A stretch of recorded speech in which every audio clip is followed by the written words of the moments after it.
All right, everyone. Hope you're all doing good. I hope you're all doing well. It is time for another episode of Speedruns from the Crypt, your bi-weekly horror hotfix. Hope you're all having a great day today. I am your host, Dices, and today we are going to be looking at a prolific horror franchise that I don't think we've had on for a while, and I believe, we've seen some fun changes throughout the year with how the runs go. Anyway, today's episode is about Dead Space. We're going to be taking a look at the Dead Space franchise, little Dead Space 1 and 2. Honestly, some pretty fun horror games. I think it'll be a fun show today, and I think there's some new tricks to come about for at least one of these games today. So, anyway, to start things off, we're going to be looking at pretty much at the games in order. However, we'll be looking at the remake instead of the original, and then that'll be followed by Dead Space 2. Anyway, without further ado, it's a pretty short intro here because, well, it's Dead Space. So, how about we hop into the Dead Space remake with Nervy Destroyer. Take it away. Hi everyone, I'm Nervy Destroyer, and today I'm running Dead Space Remake. Probably developed into one of my favorite remakes of all time, and I jumped basically headfirst into the speedrun after finishing my casual playthrough, and honestly just fell in love with the run. It's got a lot of really awesome clips and out of bounds, just stuff that I wasn't expecting it to be as good as it was, and I'm just really happy that it turned into the speedrun that it is. And I'm joined with me by Sharkhat, another prolific Dead Space runner. You might recognize him from GDQ, where he actually showcased this game there as well. Yeah, hi everybody, I'm Sharkhat87. Like Nervy said, ran this game at GDQ recently. It's a very cool speedrun, and excited to talk about it today. Yeah. So, without further ado, I'll just go ahead and jump in. We'll explain the mechanics as we go. We do load from a save. I have a save injected here. That's going to basically be right into the action because there's a big, long intro. And we just decided, let's just get right into the speed run. So, the timer is going to start basically right when this load is done. So, once you see this loading screen go away and I gain control, that will be timer start. So, it'll be coming up right now. So to kick it off, we just arrived on the Ishimura, and as we can see, things are not quite correct. Basically, it sent out a distress call, and we're here for basically to try and fix it and see what's going on, and basically none of us were really expecting what we were seeing here, which is, well, these things called necromorphs, basically possessed humans that turn into big sharp claws and all that, and we're playing as Isaac Clarke, a systems engineer, and we're here basically to try to find our girlfriend, Nicole. And based on the state of the ship, it's not looking too good. So right here, we're picking up our first weapon of the game, the plasma cutter. This is going to be very important. You can see right there on the wall, cut off their limbs. They try to tell you this over and over and over again, cut off their limbs. That is basically how you do the most damage. It's not like headshots or body shots like in other games. You just want to cut off their limbs. And as for our first bit of tech, we have something called toggle aim sprint. So in the accessibility options, there is a way that you, instead of holding down aim, you can select toggle aim. And if you combine that with hold to basically hold shift, which is what I'm holding to sprint, if you combine that with hold to sprint, you actually run a lot faster. So our run speed, if I'm not aiming, is like this, and our run speed, if I am aiming, is like this, and it's just that much faster.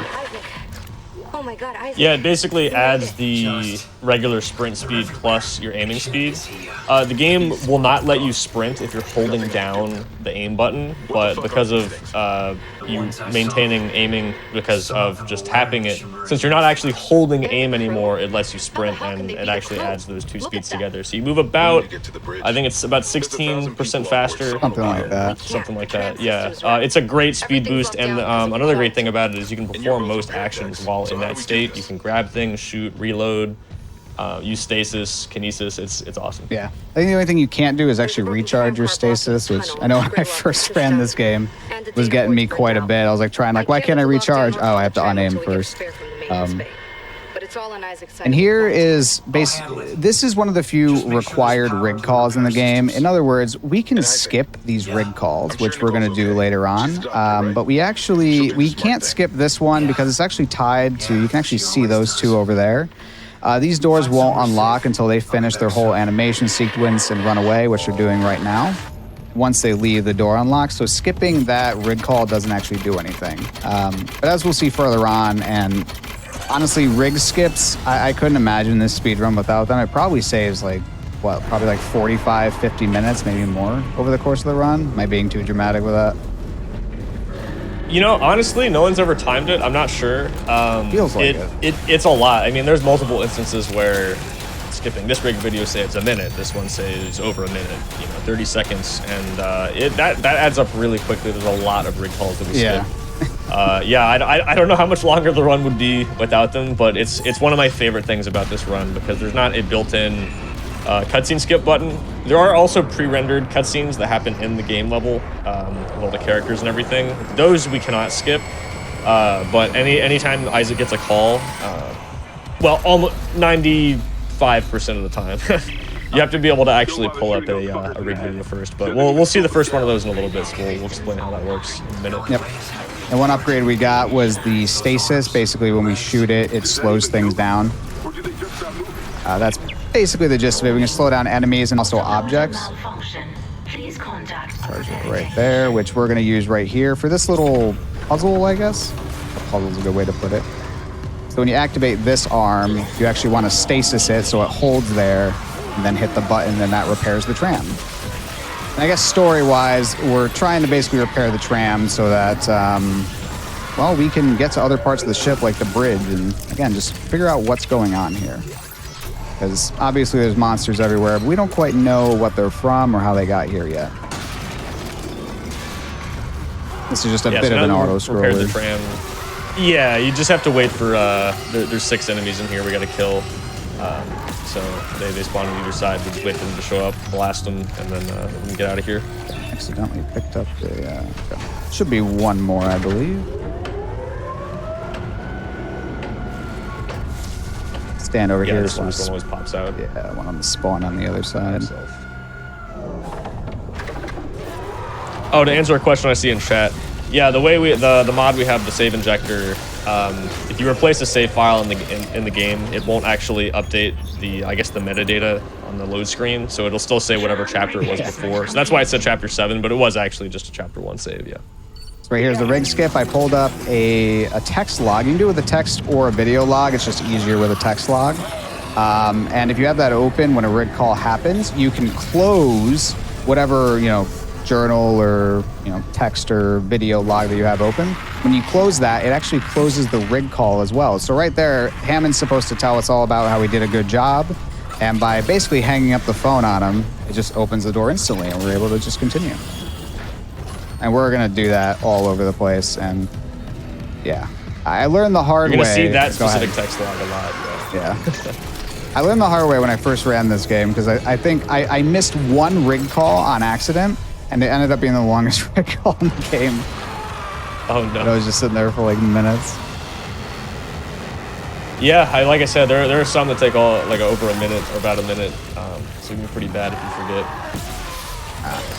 So this room is a little bit of randomness where the enemies decide to appear. So we're trying to kill as many of them as possible as we go. The explosive canisters are really good for this. It's not a big deal, but they can get on our way and block us, and we want to try to avoid that as much as possible. I think he was okay, he was.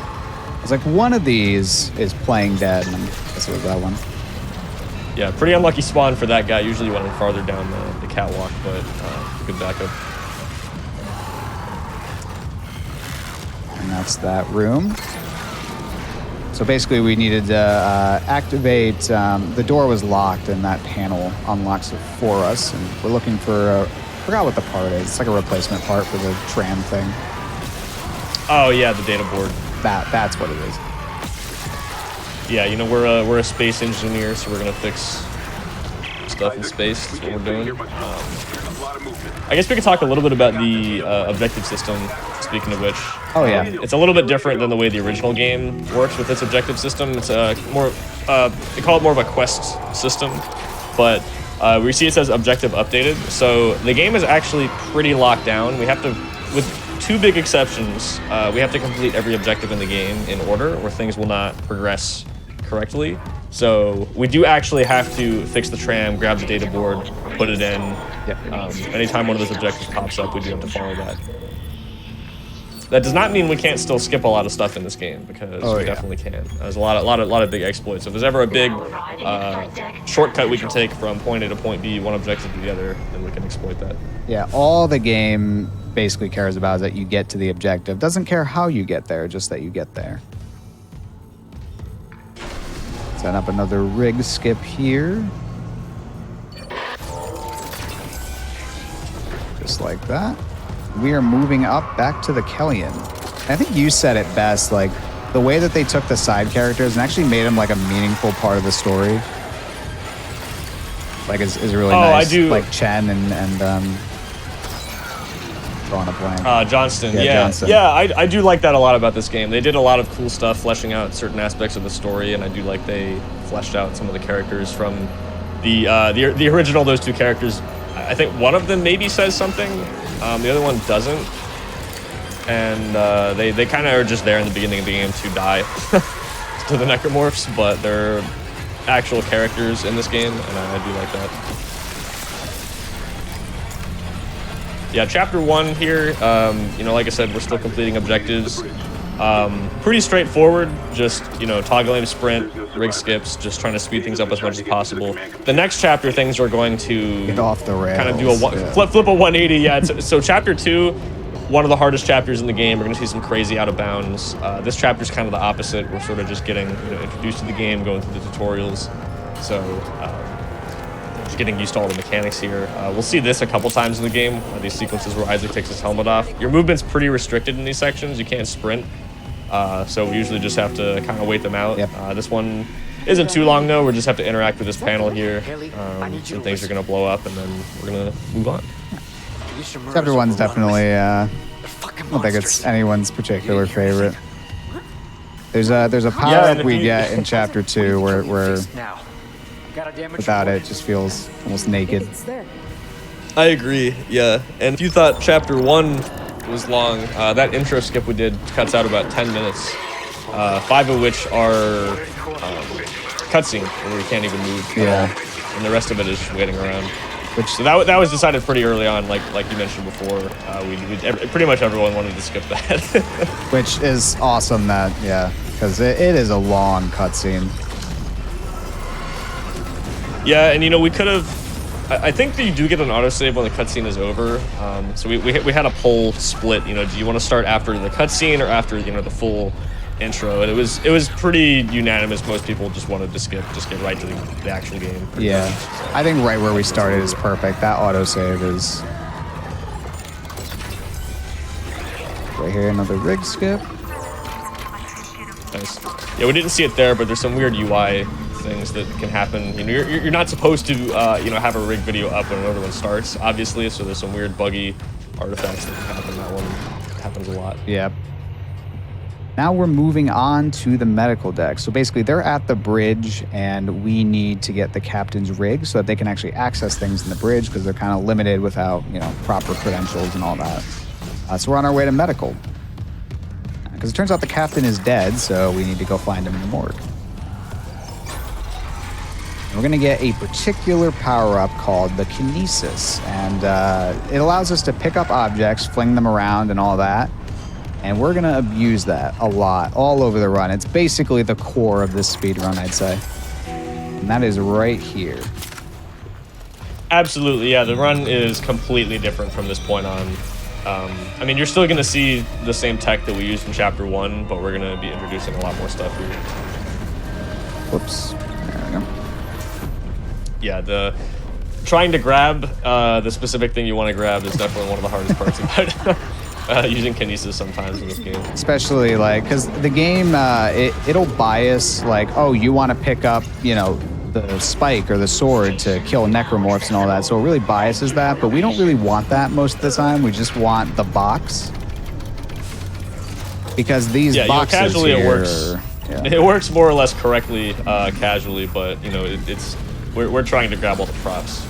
Yeah, the props are what we're really interested in here. The rig skip. To avoid having to listen to that whole thing with the tram, I'm going to do a little safety save here. Which that usually means we have a skip coming up. This is called shock pad skip.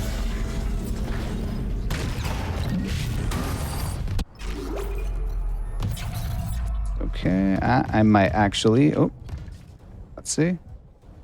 Yep. Okay, I'm in a bad spot, so that's why I wanted that safety save there. Went just a bit too far back and ended up landing on top of a part that won't deload enough. It kind of like deloads and instantly loads back in. That's okay. Yeah, that's what the safety save is here for. The auto save you get here is not in a great spot for what we're trying to do. That's a much better juicy angle. Yeah. One. Oh, I think I am not in a good spot again. Oh, there we go. Nice. So that shock pad skip, that skips this entire portion. This whole area right here is actually a big quarantine sequence where you have to kill a bunch of necromorphs, so that is a huge skip. But I found a shock pad I could use on the barricade. Yeah, just like we mentioned before, just because there's objectives and we have to do all of them doesn't mean we can't skip anything. So the objective is just to get the shock pad, not to do the fight, watch the lurker cutscene, go up there, any of that stuff. We can just skip. Yeah. Now we're going to take this box with us because we're not going to go back the normal way. Turns out this whole area is one, like, I don't know if I want to say circle. It's like a big U. So where we end up is just a short hop away to get all the way back. So we're going to bring this box with us to take a little expressway. Just going to try to move. And this is another reason why being able to move as fast as possible while carrying objects is great, because otherwise trying to sort of ferry the boxes along these hallways would be very obnoxious. Oh yeah, that's a good point, because we'd be like walking with them super slow. So this is and you walk slower while aiming without this tech, so you'd have to be constantly flinging it or throwing it, picking it back up. That'd be a nightmare, actually. It'd be pretty bad. Yeah, this is honest, like this and the rig skips. It's hard to overstate how useful they are in the run. I don't think this run would really be as popular or even really exist as it is without it, honestly. They're just such nice quality of life additions that running the game without them would get very tiring, I think. So here's a trick called therapy skip. I'm gonna get this early so I can get a autosave as quickly as I can. I'm gonna use this ladder to get up here, just like that. I'm heading back there now. Be careful with that hydrazine. I'm not losing anyone else. So once I see that, I know I got a checkpoint, and that is therapy skip. Nice. Very nice. That skip is really difficult. For some reason, shock pad's been giving me more trouble than that recently. I don't know why. But, yeah, they're all slightly different, just a little bit fuel-based, so sometimes they just decide to stop working. Here's something interesting that Dev pointed out. This arrow is the only piece of, what was it? What was the non-diegetic? That one, yeah. i.e. UI that's not just in, like, you see the ammo counters a part of the gun, that kind of thing. Yeah, it's the only like non-game world UI thing that exists because people just didn't know where to go. Yeah. Shout outs to Patrick Quinn, by the way. He was on the couch, and that just offered so much different insight. So here's Morgue Skip. So rather than going all the way around and doing all that, we can instead get on this roof. Oops. There we go. Yeah, so the game dynamically loads in different areas as you approach them, so it avoids any load screens throughout the whole game, unless you die. So in that area, if you get on the edge of the ceiling, you get just close enough, or if you stand there long enough, it'll unload that room, and that's what allows us to get back in bounds. Yep. And we had to walk all the way back over there, because otherwise it doesn't spawn in the captain's body. So that's a little weird, because we have to... So that's like another exception to, it just says get to the captain's body, but we have to go there specifically to load in the captain's body. There's some little minor exceptions like that to just going to the next objective, and that's one of them. And here is, I really love that transformation cutscene, honestly. Yeah, it's very cool, and then we just absolutely destroy him right afterwards. Not with this aim. He's in a weird spot. Oh yeah, he was being weird there. So here's another rig skip. That. Nice. Yeah, that one you do have to master a little bit faster than some of the other ones. You'll see a little bit later, there's some where we're actually not able to skip because the the call starts too quickly. That's why I said kind of like 95% we can skip. We can skip most of them, but some of them just pop up a little too quickly. That one was, you don't need to skip that one, but it just, Hammond's just right in your face as you're trying to path your way out. That's why I always like to skip that one. Oh, I started doing that too, yeah, because you're already trying to navigate around all the props and everything, and then you have this big box or big like rectangle in front of your face and you can't see. Yeah. All right, so we're gonna take. Speaking of boxes. Yeah, more boxes. Oh, wrong side. What am I doing? And we're gonna take this box with us quite a ways. This box will make a return. We won't see this box again until Chapter 6. For reference, we're on Chapter 3 right now, or we're going to be at least. And I'm gonna leave it right there. We'll get it later. Everyone say goodbye. We'll see it again soon.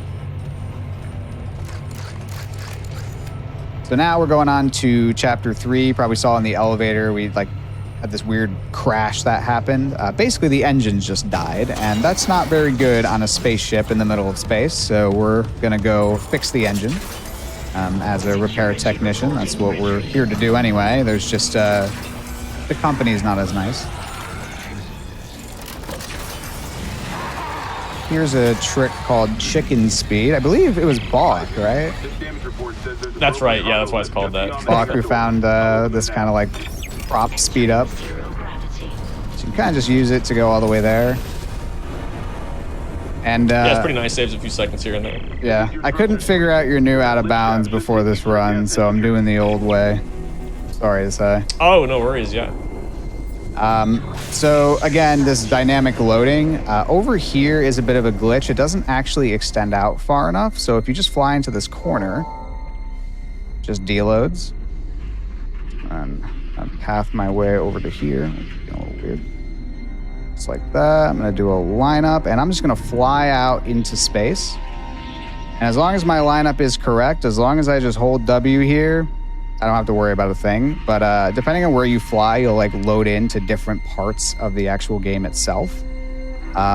So like right there, something tried to load in, but we're just out of the way enough that we don't have to worry about it. And if we load in stuff, sometimes we'll lose 0G and all that. So, and Isaac gets very cold out in space. So good thing he's got his spacesuit. I don't know why this happens. Once I see those 3 lights, I know I'm good. I'm gonna do this carefully so I fall back inbounds correctly, which there we go. Very nice, yeah. Yeah, it turns out Chapter 3 is also one of the more difficult chapters of the run right after Chapter 2, so it's a pretty cool section. I'd say Centrifuge is like probably next to Chapter 12, like the hardest skip, just because of how finicky it is. It's really hard to do fast too, yeah. It's so easy to bleed time, man. So yeah, we landed in the engine room. This is the end of the level, where we're going to be breaking these fuses on the way back. You're supposed to, you know, break them once you've beaten the level, but we're using that to sequence break a little bit, and that will help us. We do need to go back there later, so it'll just make our pathing a bit quicker. Yep. And we're basically just activating all the stuff in order, because you do have to do the objectives in order, with one exception, which we'll get to. Doing objectives out of order, you'll still get the objective, but you'll never be able to actually complete it. Like if I hit that terminal before arriving, I'd still get to activate the terminal objective, but the terminal you can only activate it once, so you're effectively soft locked. So you have to hit everything in a particular order.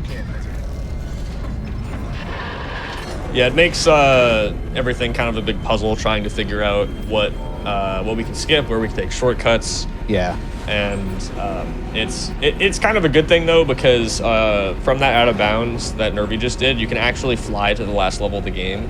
So and you could probably get to a different 0G even faster in Chapter 2, honestly, if you really had to. So it's probably a good thing, because otherwise any percent would just be get to Chapter 2 after playing the intro, fly for 6 minutes straight in the dark, and then do the final boss. Do the final boss, yeah. It's, you know, that'd be fast.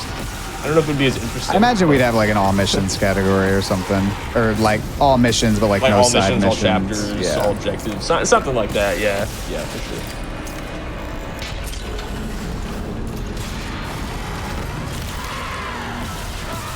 I gotta try that with the explosive canister. That's a good strat. I just like thought of it the other day. I was like, wait. There we go. So we have the fuel station key card. We got to go activate the fuel canister itself. Thank God. After the bridge, we thought. I'm going to do this a little differently. Barricaded myself in the computer core. I can hear them, but I don't think they know I'm here. So you can hit that fuel through the window, but I'm doing it this particular way so I can do a safety save quicker.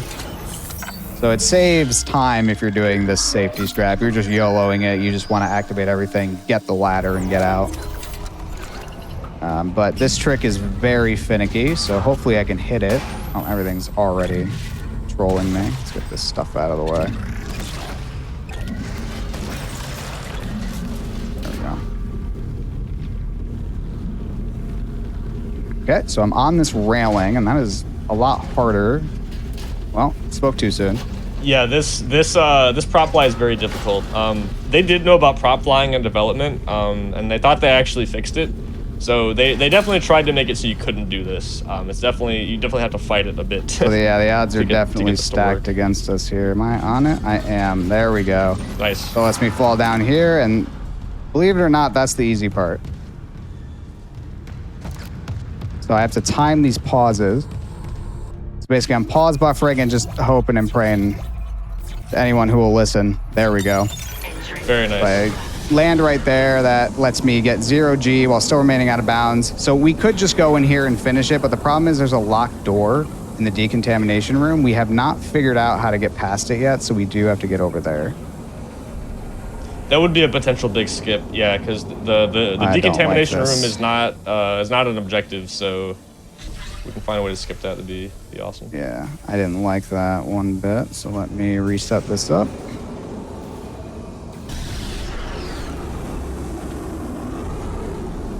There we go, that's better. I'll see that fizzle out, and then I'll go forward, and hopefully, there we go. Nice. Yeah, that trick is really difficult, so that's awesome. We're now in the decontamination room. And this door is locked, and God, I just want us to figure this out so bad. Yeah, and as broken as the box clips are, they only exist in some parts of the map. I mean, you saw us taking that one all the way through the tram. That's for a later chapter, because the level there doesn't have any boxes. So if we could somehow, we are a little limited by that. Yeah, if we could somehow get a box into the centrifuge, we wouldn't have to sit through this decontamination. It would make Chapter 3 centrifuge skip just a little bit nicer. Yeah, it'd be easier too, because you just land in the room. You don't have to worry about landing on the ledge out of bounds. And like all that. I don't know if we mentioned, but when you're falling in 0G, you actually need to hit the ground before you can launch, which is unlike the original trilogy. So if you hit the 0G but fall in the void, you're gonna fall forever. You can't do anything about it. You'll fall, and there's a kill plane all the way at the bottom. Oh, well, true, yeah, you'll eventually die, but you won't be able to land where you want. It only takes a while. It's really down there.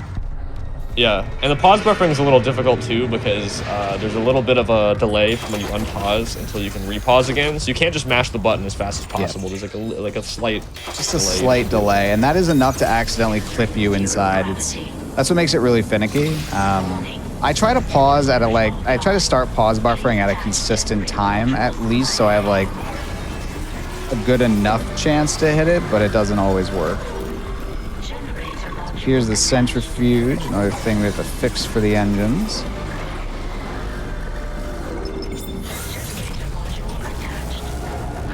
And this is a fun story. I think that Patrick told us, which was you run here the opposite way than you do in the original. So basically this was told to, I think it was the tech director or something along those lines. Like, hey, players are expecting to have to run to the right from the original, and they're going to run to the right and they're going to die. And the guy just said, cool. And that was the end of it. And they just added a checkpoint right there. So they kind of expected you to run this way if you played the original and then just die. Yeah, he just said good. It's a cool death, it looks really cool. Yeah. So want people to see it. The only reason I could do it was toggle aiming, but yeah, if you do it without it, you will die. Right. Yeah. I mean that's the ironic part is then we go that way anyway, which we're not supposed to. Coming up Which is a cool case of that actually allowing us to do additional tricks or routes we wouldn't be able to normally do. Usually it's just speeding up our movement. Yep. And a lot of enemies don't really know how to react to the increased movement speed. It like, actually, I'm not gonna. Like reacts to the increased movement speed. Like enemies will try to hit you, but they can never quite hit you because you're going much faster than they intended. Like 16% doesn't sound like a lot, but it's a lot. Oh, geez. Yeah, I forget the exact math, but I think every 6 or 7 seconds of running, you save a second versus normal speed. Something like that. Yeah. And right there, that was an RNG spawn, which is why it kind of jump scared me there. Basically, the game does something called terror events. So as we're playing through the game, we'll just get random encounters as we're going through. There's one room in particular that can be really problematic because you're trying to do a trick and then sometimes the game will just spawn enemies on you just to mess with you. I'm confused. Am I supposed to get something not complete? Or am I going crazy?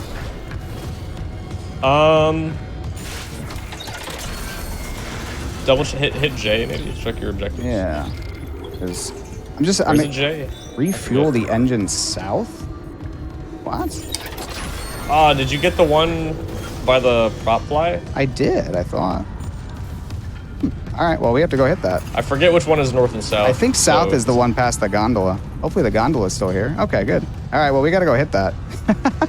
All right, I could have sworn I hit it. Maybe I didn't push it down all the way. Well, that's okay. We showed off the cool skips, which is all that really matters. So this, and at least like this shows this. So the reason that centrifuge skip, like as finicky as it is, we always do it, is this gondola ride. You can see how long it takes. It's honestly ridiculous. Maybe I can hit it from here. Oh, maybe. Yeah, in the original, you only really see it in glitchless, I think. Nowadays, probably. But you can actually upgrade your kinesis range in OG and grab this from about here, and then the gondola actually reactivates, and you just take it back and skips this whole side of the map. That'd be nice here, honestly. Yeah. Oh, that's an accident, but I think we just grab it right here, right? Yeah, there we go. Yeah. I thought I grabbed it. Maybe I didn't, or I just didn't pull it down far enough. That's okay. Yeah, I didn't notice. I thought you did too. So that's all right though. Yeah, that's no big deal. You could have done the prop fly again, land in the 0G, and then fly to the engine room. Well, I don't think it has 0G anymore because I think once we activate it. Oh, you're right. Actually, no, you're right. Yeah, never mind. So no, that'd be really bad if you did that. Actually. We might actually get spawns over here now. I think. I don't remember. Oh, you know, I think I don't remember. I think you might normally, but you kind of did things out of order here, so I'm not sure. Well, that's okay. Yeah. So we're supposed to go to fuel storage next. It's this area with a bunch of growth, and you got to go through a shimmy, and there's a bunch of floors. You can have the flamethrower, right? But we're gonna skip all that. You actually can break the fuse through the wall, but because of the route that we did, we don't even need to do that. The door's just unlocked already, so we can just walk straight down to the engine room. So this is the path we're gonna take to exit the level. Yeah. But we're gonna use. So we're not supposed to go in this way. Yeah. Different door was unlocked, but we're just gonna go on through here. Which I think the objective hopefully updated. I'm just gonna double check. Yeah, there we go. Manually reignite the engines. Yeah, good thing we checked, because otherwise we'd come in here and there'd be no enemies. That'd be a big red flag that yeah, for sure. There's something missing. Actually, I think you'd still get enemies. That's the I think I was like experimenting with like skipping, and I think we'd still get enemies. We'd do the whole thing, and then it just wouldn't complete the objective, and then you'd leave, you'd complete it, you complete the other one, and then you come back and you just do it all over again. I think what I was like I think playing that around actually with sounds it. right, yeah.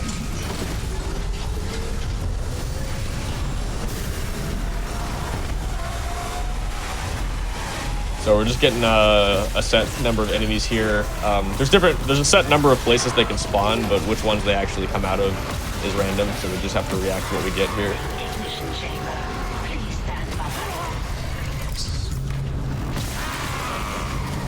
I don't think it's too big a deal. Once I see this enemy, I know we're basically done, so I'm gonna move up.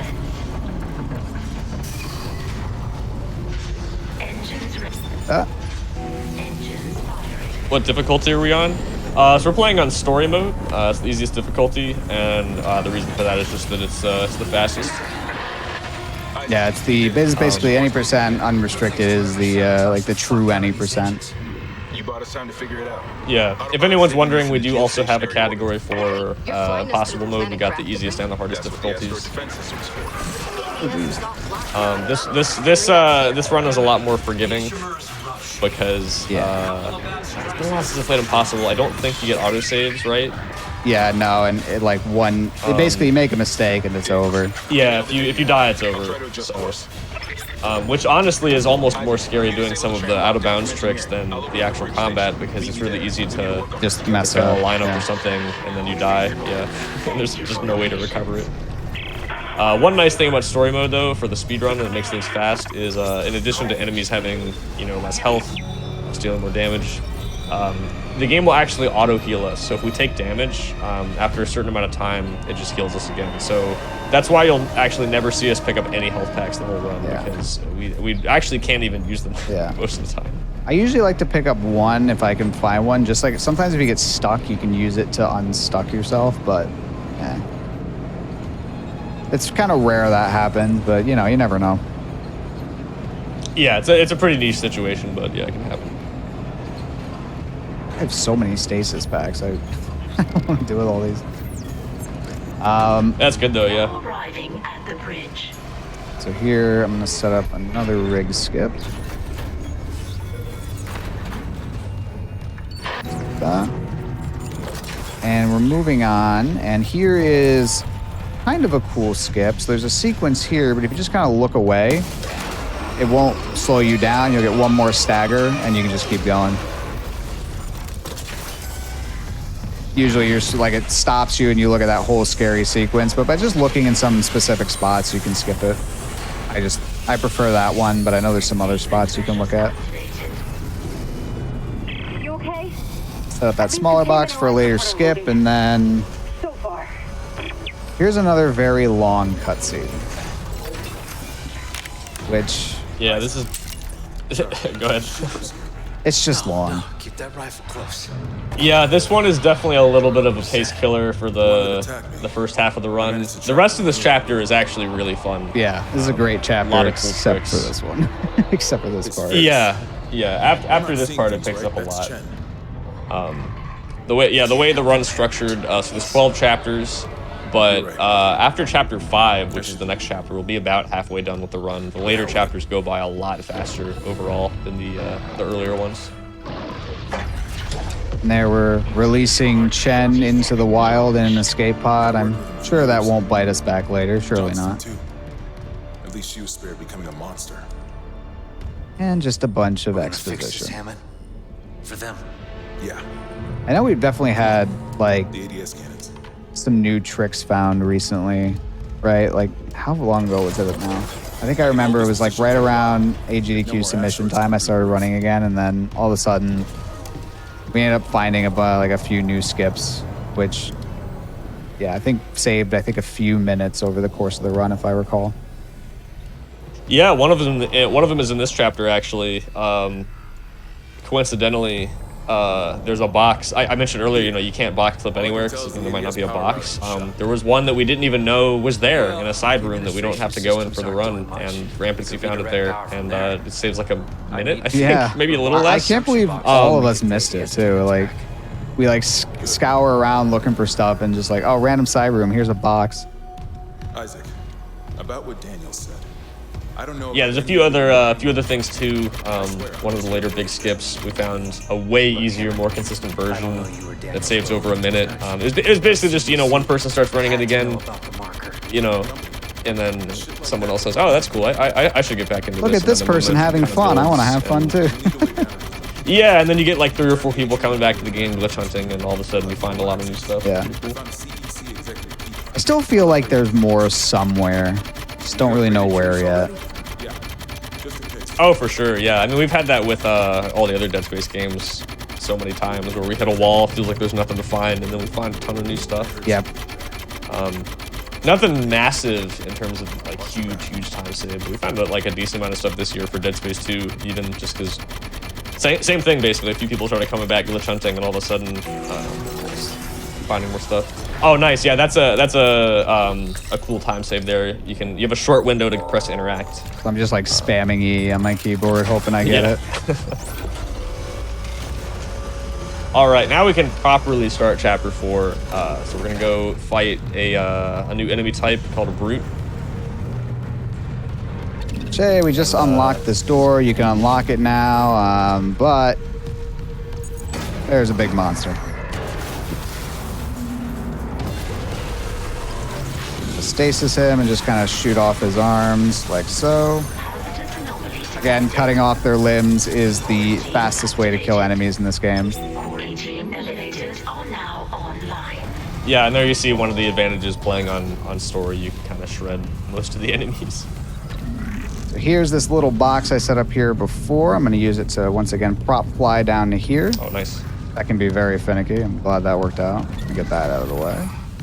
And this spot, walk down, carefully inch my way forward like so. Once I see that, I'm going to pause, and boom. Nice. Yeah, one important thing to mention is your hitbox does actually get bigger when you aim, so that's why you'll see Nervy aiming or unaiming. Oops. Sometimes unaiming is good because it'll help you slip in places a bit easier because it shrinks your hitbox a bit. That's one. We still need more power. A couple more systems. Yeah, there's that box we didn't realize was there. It was just here the whole time, and it just... There's a big giant maze directly below us, so we're gonna skip all that. On the floor ahead of you. 60-year-old deck plating doesn't play well with I'm gonna pick this up. This is it's got a lot of time save with it, so it is 100% worth picking up. Yeah, the contact beam is amazing. So here, I'm gonna set this box up. I am actually gonna switch my FPS to 30. I found it just makes it a little bit more consistent. No lie. So I'm gonna set the box up. That. Hopefully it works. It did not give me the good clip, but that's okay. I think I'm in a spot where I can probably use this prop to help me out, hopefully. Be very difficult. Gotta be careful. Slow but steady will win this race, I think. I'm trying to get all the way to the edge, so I'll fall down, hopefully. There we go. Nice. Yeah, if you get pushed too far or too fast there, you get stuck in a different spot, which is not ideal. Here's that whole maze that we skipped. Okay, I'm seeing a Which power is definitely... having to run through it wasn't too bad, but it took a while, because all these like electrical outlets were going off and going crazy, so it's definitely nice to skip all that. And there you can see that. We just skipped a whole elevator ride too, which is nice. Yeah. Oh, yeah. We load in the room from a spot they weren't expecting. Yeah, we cut out a lot of the elevator rides in this chapter, which is nice. I think, yeah, basically just both floors now. We used to like, we skipped the first floor, and then we found, the box was found in the side room, and then we just skipped the other elevator going down. Isaac, I'm gonna run some diagnostics. I think that's spreading. So I know we're not there yet, but the newer skip towards the, I guess it's technically the beginning of chapter 5, but at the end of this level, I'm wondering if you're gonna go for that or not. Oh, that one? I actually don't know it, so probably not. I don't blame it. Yeah, there's a trick at the end of this level that is highly inconsistent. People don't usually go for it. It's a bit of a meme, so I was just curious. Make us. Yep. So another oh, I didn't want to shoot his belly. Yeah, that was a mistake. Well,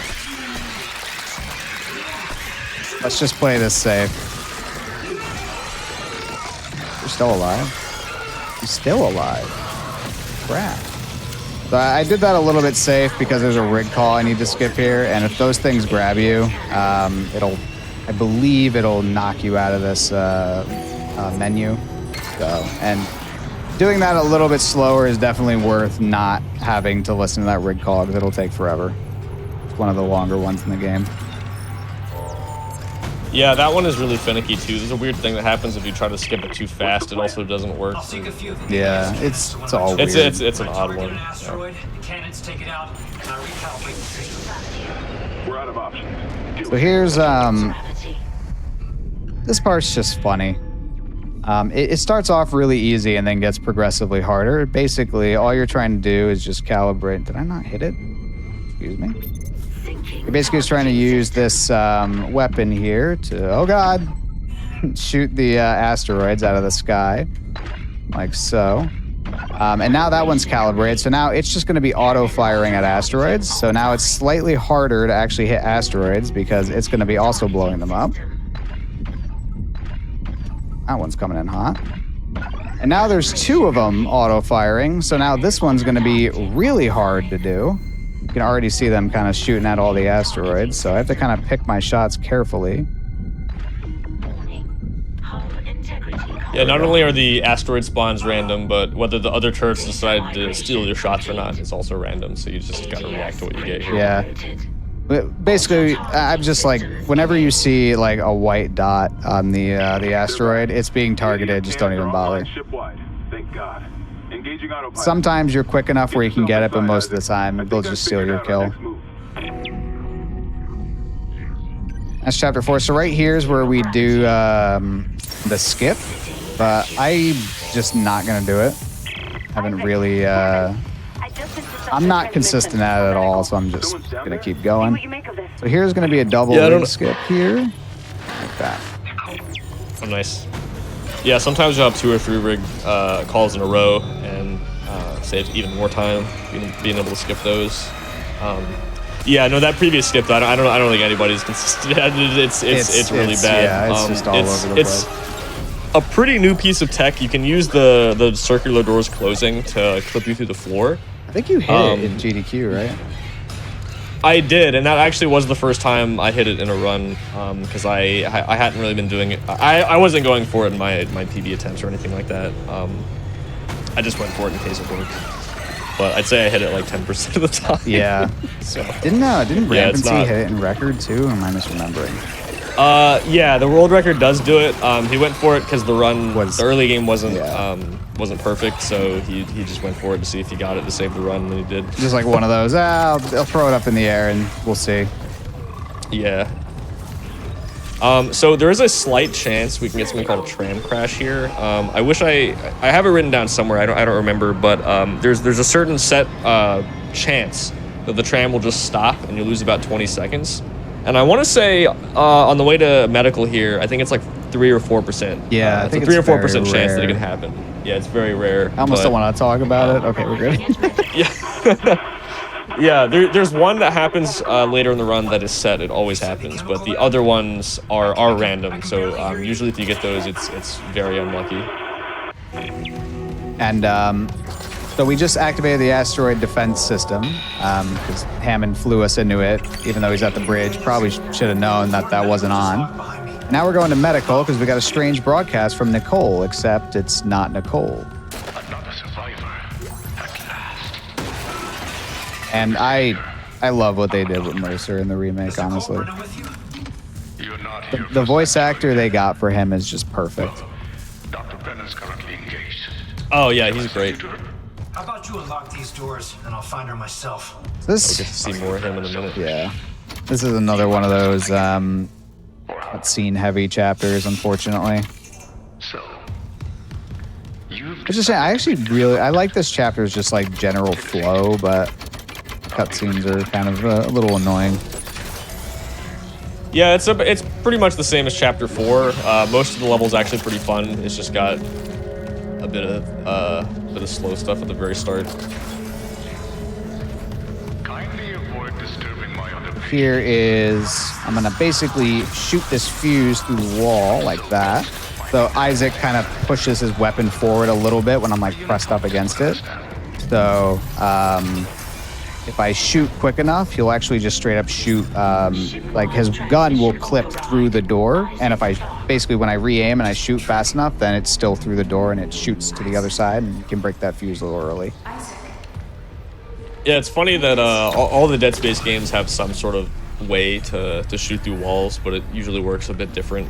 And there's a lot of stuff like that in the remake where, you know, obviously it's a very different game, different physics, everything's programmed differently, but there's certain kinds of tricks and things we can do that are the same. It's just different. In Dead Space 2 and 3, if you just aim and shoot as fast as possible, it works. Where here, you got to aim first, let go, then re-aim. Yeah. You have to do it a lot faster than you think. Like, I remember when I was first learning it, it was like, I thought I was doing it fast enough, but you need to do it very fast.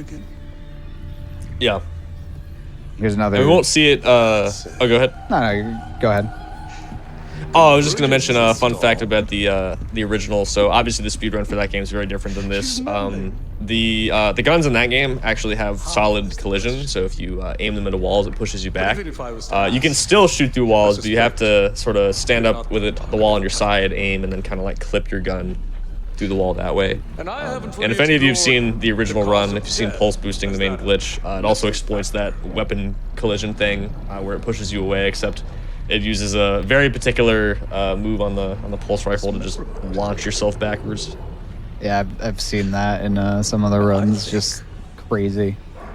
You're on the right track there. It is pretty ridiculous, yeah. I think in the original you skip this cutscene too, right? Like. Oh yeah, in the original, so you get a checkpoint right as the cutscene starts. So you just blow yourself up and reload the checkpoint, and it skips it. It's actually pretty funny because the cutscene starts and he says, "What are you doing?" And then you just blow up, and then you just reload. And then it just skips the cutscene. Okay. Yeah, then you're just right in this fight. Yeah. So this is the Hunter, basically just a regenerating necromorph. I'm gonna shoot off his arms so he just stands there, and I'm gonna do a rig call skip right there. Just makes this door open a little bit faster. Make sure I have my contact beam out. Take those out, because they'll slow you down. They basically force you to unaim, and we lose that 16% speed boost when that happens. Which we, of course, do not want to happen.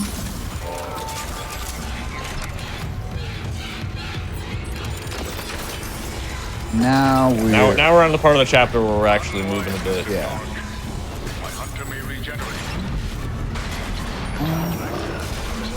And what's really funny is because we did so many skips in Chapter 2, a lot of the stuff that's supposed to happen in Chapter 2 is just going to happen now. Like right there, that Nicole loop, it just like plays the really relaxing music while you're getting chased by a hunter. You still see this cutscene, except now, which is kind of funny. And here's a cool skip called Poison Skip. You can stasis this door. It's supposed to lock and prevent you from doing this, but if we stasis it, it closes so slow that we can just go in, hit the button, and get out before it fully closes. Unfortunately, because again, the way that objectives work in this game, we have to stand in specific spots. If we move forward too quickly, we'll end up soft locking. So basically, just need to stay back for a second. Recharge stasis, grab this. Set up another rig call skip here.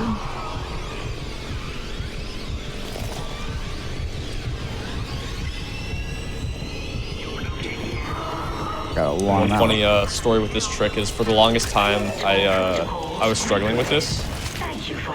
Which, you know, everyone was saying, oh, the skip is so easy, but you do have to actually wait for the door to open all the way. There's a little bit of a timing to it. It's not that hard, but if you don't do it right, it will just slam on your face. And you just get stuck in that room.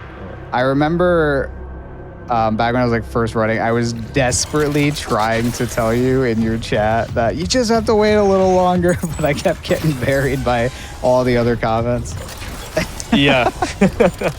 Yeah, I missed that the first time.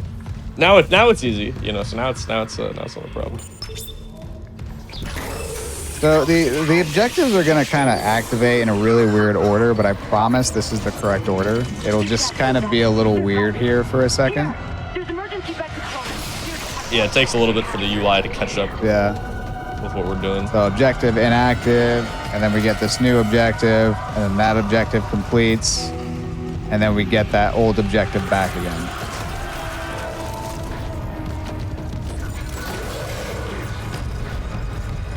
And just like that. Now we move on to get the liquid nitrogen. And another unskippable cutscene, unfortunately. It's just one of those Yeah, chapters. you know, in the original, you actually do the same thing. You just blow yourself up here too, yeah. because you get a checkpoint. Yeah. That's great. So like right before the cutscene starts, and then just Yeah, like right after you walk in the room, it locks it. You get the checkpoint, and then you just put some line gun mines down. There's no checkpoint restart function in the original game, so anytime you want to reload, you gotta die. Which fortunately in the later games they added reloading checkpoints, makes it a lot easier. Nice.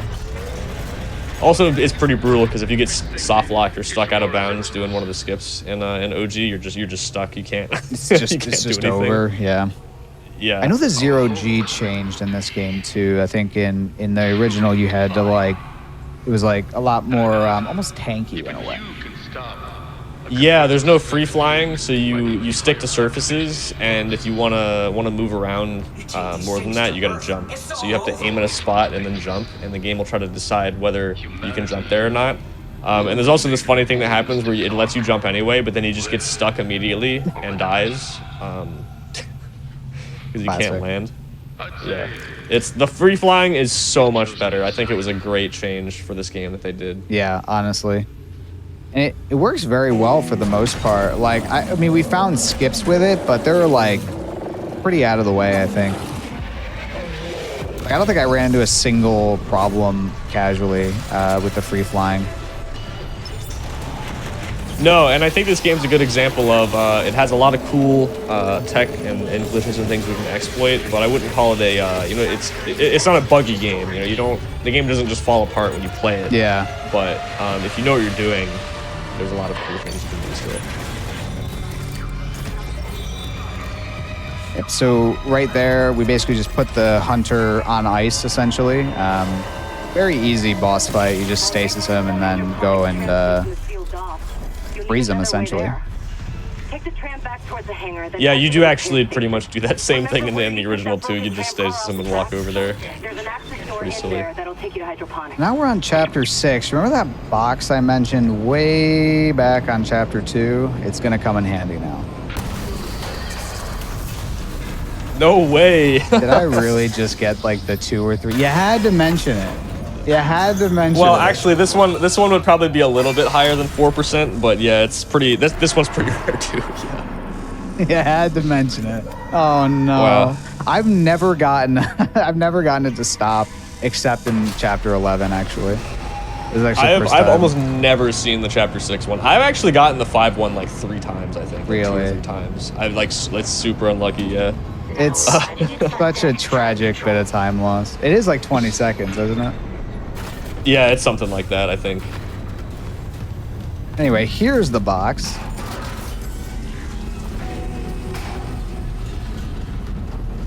Oh, I tried. I was getting it down the other day, but a little off my game today. That's just using the prop to try to like push you forward a little faster. If you fail it definitely loses time, but it's fun to try at least. Oh, I was just looking up. I found the percentages Patrick was able to check. Oh, yeah? So in chapter 5, it's a 4% chance. The one you just saw was a 5% chance. Nice. So yeah, that's about the same. Super unlucky. The chapter 8 one is guaranteed, of course, and then the one going to chapter 11 is a 9% chance. Honestly, that's kind of high for something that could just kill your run. That's a bit higher than I would have expected, honestly.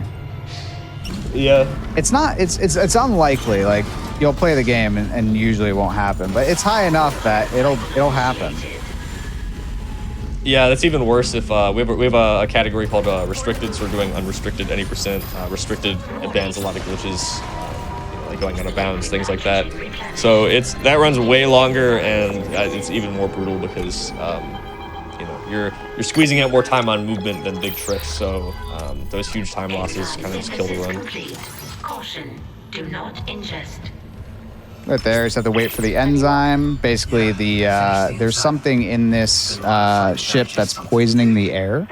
So we're synthesizing this enzyme essentially to kill whatever that is and basically save the ship so life support doesn't go away and we all suffocate.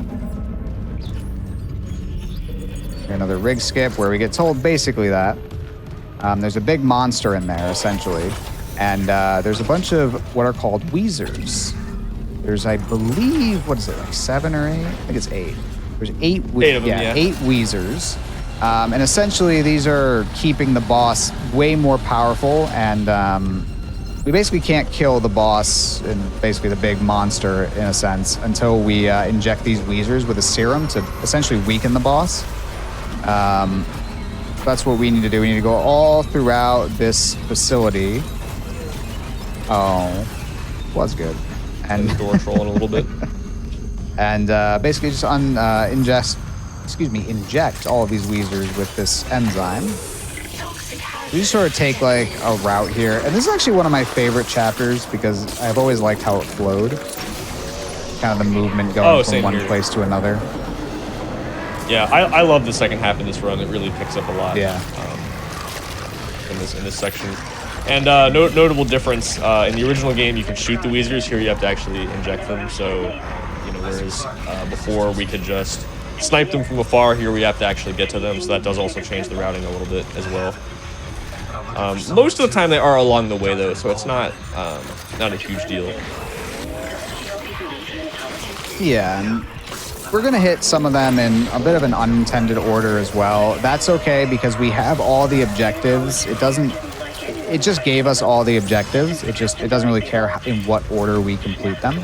We just have all of them. It's just inject Weezer number 5, Weezer number 6. So we can do it in any order we really want to. Don't let me forget that panel. I've forgotten it so many times. Oh, I'll try to remember, yeah. Oh yeah, new enemy type here, Exploders. You can see why they're called that. They do a lot of damage. So much so, in fact. At least one. There's my health. 2 of those will kill you. Yeah, and again, we're on story difficulty here, so just give you an idea of how much damage that does. Now you can see my health just heals automatically.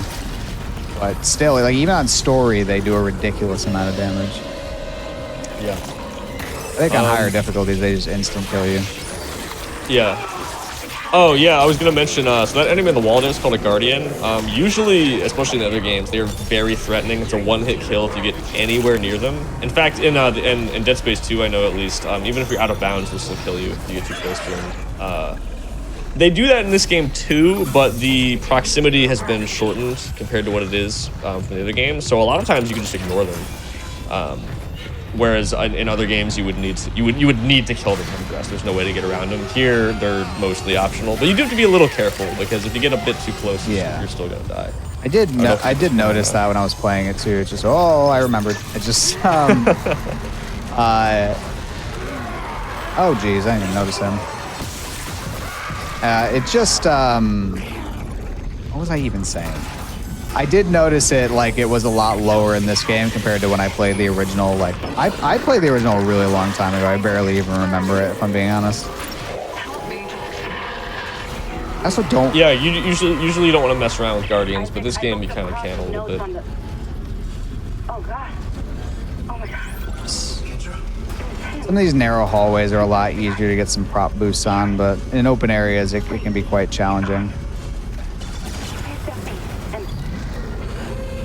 A very difficult mini boss here. Okay,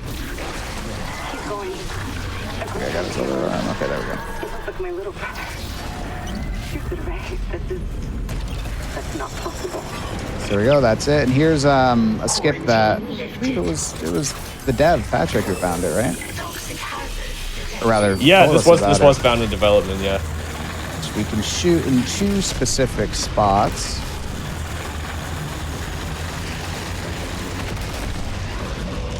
Like so. And that will essentially, there's 2 tendrils that are there. And we can actually hit their hitbox by shooting in those 2 specific spots with the contact beam. You can also do it with the pulse rifle, which is what I believe it was originally found with, was the pulse rifle. But you can also do it with the contact beam.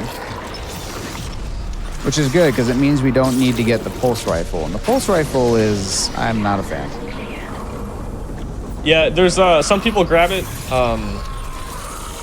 It can be good for some things. It makes a couple things a little faster, but you have to balance that with the animation of picking it up. But you'll see different top runners have a bit of variance whether they decide to pick that up or pick it up with the contact beam as well. So yeah, this is Weezer number 8. We're gonna kill Weezer 7 last. So this is, And, we're not supposed to be here yet. Yeah, and like you said earlier, fortunately, the game doesn't care which order we do it in. It's just like the objectives in Chapter 3, where we're fixing the engine. They don't care if you refuel the engine or fix the centrifuge first, as long as you do all three. Yep. You know, you can progress. So same thing with these. As long as you have the objective, you can complete them in any order as you want. It's just the order you get the objectives, you have to complete them in, if that makes sense. Dude, this box is trolling. There we go. Yeah, it's always tricky getting out of those elevators. And we're actually finally about to use this box that we've been carrying around since Chapter 2. It's gone a long way. Wacky would be very upset with me if I didn't call it Frank.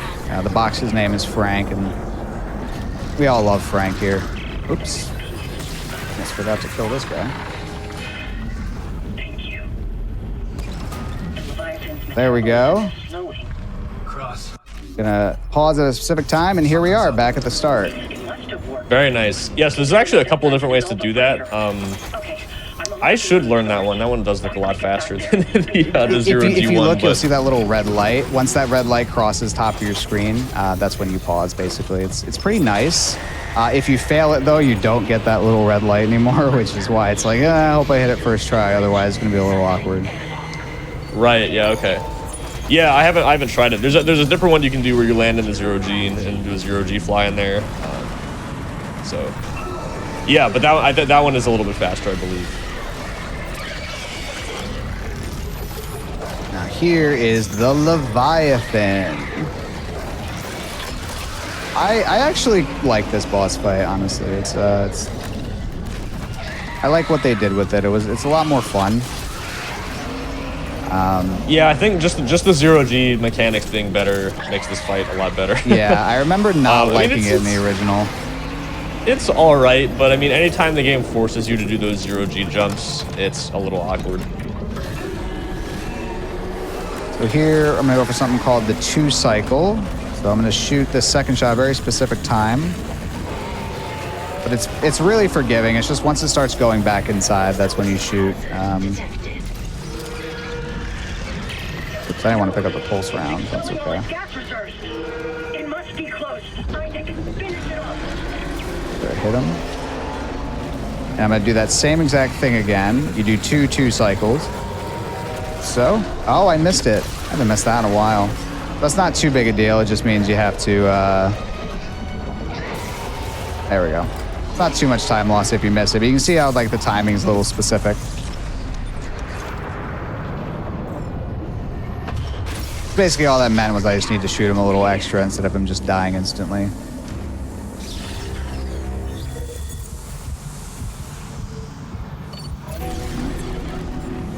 Looney says the remake bosses are the best bosses in the Dead Space franchise. I would agree. I mean, the original games, I wouldn't say the bosses are usually like incredibly. They're pretty good. I think Dead Space 3 has some of the better ones. But yeah, I think they did a really good job with the bosses in this game. Yeah. Definitely a lot better than how they go in the original. Same with the turret sections.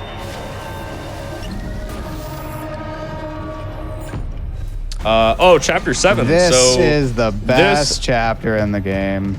This chapter is crazy. And you know, it's funny, in the original, just to continue with the comparisons, this is like the least broken chapter in the original game. It's 13 minutes out of a, less than 70-minute run. It's super long. In this game, it's the most broken, probably, I would say, well, I don't know. It's a contender for most broken, I would say. It's broken badly. So right there, I activated the elevator, but I did it close enough to this door that I kept it open, and I just ran back through the open door. It's very similar to Poison Skip. There's actually a quarantine that happens a bit further down that elevator. So by activating it and then getting off, we're actually going to skip that quarantine. Which quarantines is just where the lights turn red and there's a bunch of monsters and you have to kill all the monsters before you can progress. So basically skipping that. Once the elevator reaches a certain point, it'll unlock this door. I do have to be careful though, because if I drop down too soon, it'll stop the elevator due to the quarantine, but I'm too low for the quarantine to activate. You just end up soft locking. So that looks okay, I think. Go down. Nice. Yeah, the game really does not like you walking off ledges. Yeah. A lot of times, instead of actually putting up an invisible wall, the game will just... I mean, or that's why it does that. Instead of having the invisible wall be there, the game knows that you already have a hard time walking off ledges, so it makes it harder to fall out of bounds. The game tries really hard not to let you out of bounds. Here, I am going to do that. Grab this. Alright, he's weakened, but he won't activate that necromorph. Him activating that necromorph can be a little bit of a pain. Throw that right there. Take this out. Blast those things, because again, they just slow you down dramatically. So here we're trying to actually launch an SOS beacon so someone can come and save us, essentially. Hey, we need help. There's monsters and stuff everywhere. Oh, that's an unlucky event. Okay. That's just a random event that can happen. So now we need to get authorization from Dallas, but Dallas is dead, so we need to essentially just get his rig similar to the captain. And then we also need the actual SOS beacon itself. So those are the two things we need to go and get. We're going to grab both of them in very unintended ways. And believe it or not, this is the second to last time we ride this elevator. Yeah, you're supposed to take it all over the level to get in between the different decks. It's actually insane that we literally only ride this twice. Yeah, that's true. Yeah. That is true, actually. And the only reason it works is the elevator will like go to where you are, the floor that you are. If it stayed on this floor, we actually wouldn't be able to do anything on this level. So kind of fortunate that it's... The game's got like, seems it's got like safeguards in place to prevent you from soft locking, which is really nice. Yeah, this is really where the fun begins for this chapter. So this is processing deck skip. You're supposed to go destroy all these asteroids in the 0G section to be able to get into the next room to get Dallas's rig. But the objective is just to get the rig, not to do any of that stuff. So instead, we're just going to box clip through this door here and go through the exit to get into the room. This box clip has been a bit finicky for me lately, so hopefully I can get it. This one is a little bit finicky sometimes. It's like weirdly finicky for me. I don't know why. Yeah, it's one of those ones that sometimes feels very easy and then sometimes it doesn't work. Sometimes it works and you're like, ah, that felt good. I think I'm letting go too late. Oh. Oh, that was almost it. Yeah, you can see it almost going through. Man, yeah, and this is one of those things where it was also known about in development. It just they didn't expect us to abuse it as much as we do. There we go. There we go. Nice. You want it to like fall and like slide in you. It's the weirdest door clip in the game. I haven't quite gotten it nailed down yet. Yeah, this was one of the first ones that was found. I remember we were struggling with this when it first got found. We were trying to figure out if you know, it was frame rate dependent, hardware dependent, all this stuff. Fortunately, it's not. It's just finicky. It's just timing and where you throw it. Yeah. So here's another point where I'm going to actually reduce my FPS. Again, just makes it a little bit more consistent, I found.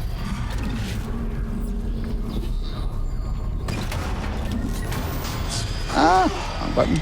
Yeah, so this is beacon skip here. This saves about 5 minutes. Isaac, pick up the box. Definitely one of the bigger skips in the game. But again, the objective is just to grab the beacon. So we're gonna skip an elevator ride, a fight, going across a gondola. Oh, there we go. Oh no, very nice. That is a very difficult trick because you have to time it. If you land on the roof, it's over. You have to we have tried so many times. And here's the beacon. We dropped 2 entire floors, by the way. We were on the 2nd floor. We're now on the 4th floor. And we're not quite done yet. Yeah, this trick here is called Looney Fly.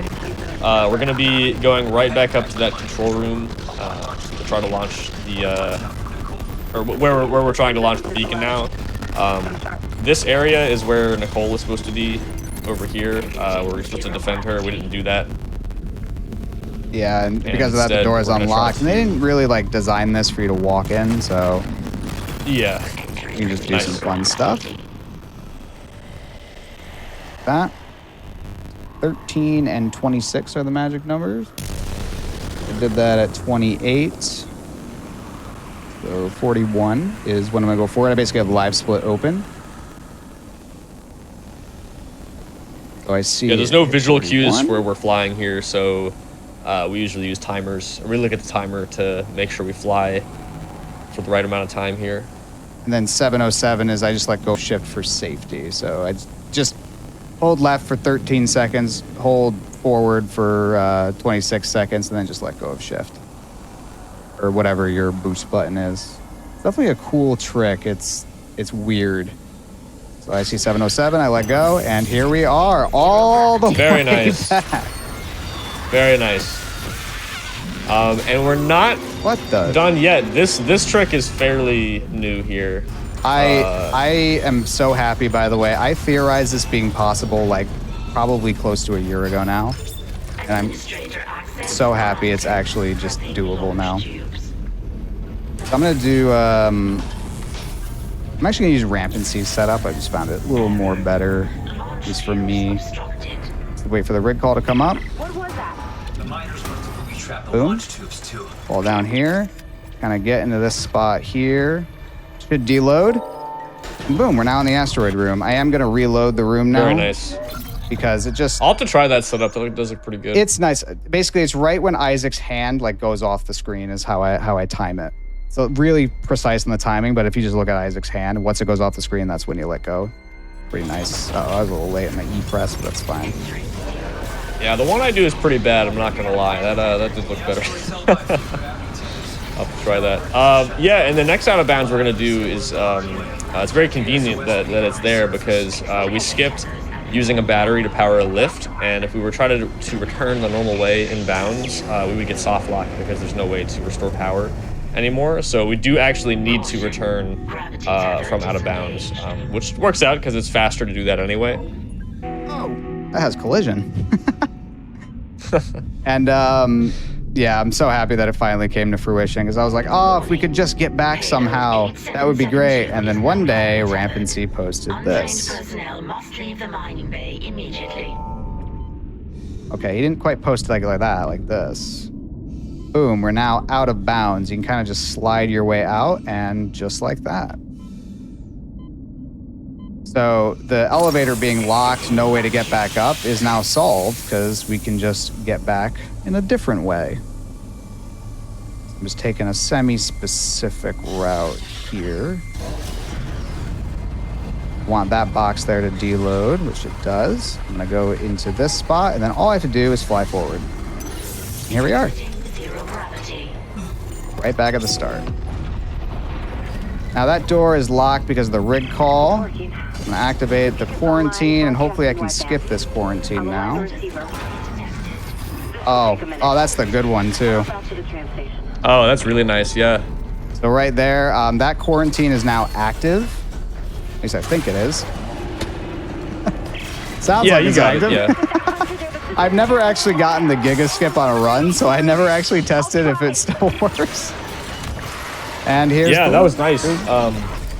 Yeah, so not only does that skip that fight, that's actually setting up a glitch for a later fight skip, which was found on accident, because when you have a quarantine state, the game will not spawn another quarantine state. Like, if there's another quarantine fight that's supposed to play, it won't happen. Now, normally you can't play two at the same time, without going out of bounds, doing any crazy stuff. But because that one's activated and never finished the fight, it doesn't end. So if we manage to not die or checkpoint reload all the way until chapter 9, there's another fight that will just not start because it's supposed to do that same thing, start another quarantine, but it can't. Yep. So we're trying to keep that state going all the way through the next chapter, hopefully. So you'll see like any save stations, they'll be like, you can't save. And that's because the game thinks we're in a quarantine. You can't save in a quarantine. You saw that save back there for just a brief second. It said, please wait, you can't save. The game just thinks we're in a quarantine state. Stores do the same thing, I think. Not that we need to use the store at this point in the run, but I'm pretty sure it has the same effect. So here we are going to get a tram crash. This one is guaranteed. It's not random. I did gold that, by the way. Yeah, that was nice. Yeah, so the current record holder rampancy, he does do a few things differently. I think he had found some faster ways to do a couple of those things. I actually hadn't seen, or I mean, I didn't remember that that exact out of bounds path he did that fly was pretty cool. Yeah, I was looking at like a few ways, and that way just seemed like the most. You just look at the spot and fly forward, which is I like those kinds of ones. Yeah, next time I come back to this this category, I'm gonna try some of the setups. Seem pretty good. Yeah, that chapter is very difficult though. That was very nice. It's definitely a big gauntlet. If you get past this part on a run ahead, you're usually this is where you start to get a little nervous. Your heart starts going crazy. And we're not even to one of the hardest tricks in the run yet, which is awesome. So the hardest trick in the run is at chapter 12, which is the very last chapter in the game, which is amazing. It's pretty incredible, yeah. The dragon of the run, quite literally. Yeah. So for chapter 8 here, we can do another pretty big sequence break. The objective is just to get to the comms array, and it turns out you can get there very easily from this little hallway that usually connects back to medical deck. A terror event? All right, good. This is the room I was talking about where a terror event can really just mess with you.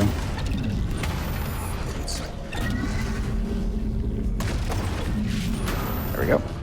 I get right into this spot, and I'm just going to run back. I'm just going to let myself fall naturally, and comms array. Yeah, now we just have to do this puzzle. This puzzle is really different from how it goes in the original. I know I got stumped on it for a bit because I tried to solve it in sort of the same way, but it's laid out pretty differently. We just have to get the power routed from the bottom to the top. And there's a set sequence here. Once you know how to do it, it's just a matter of remembering where each piece goes.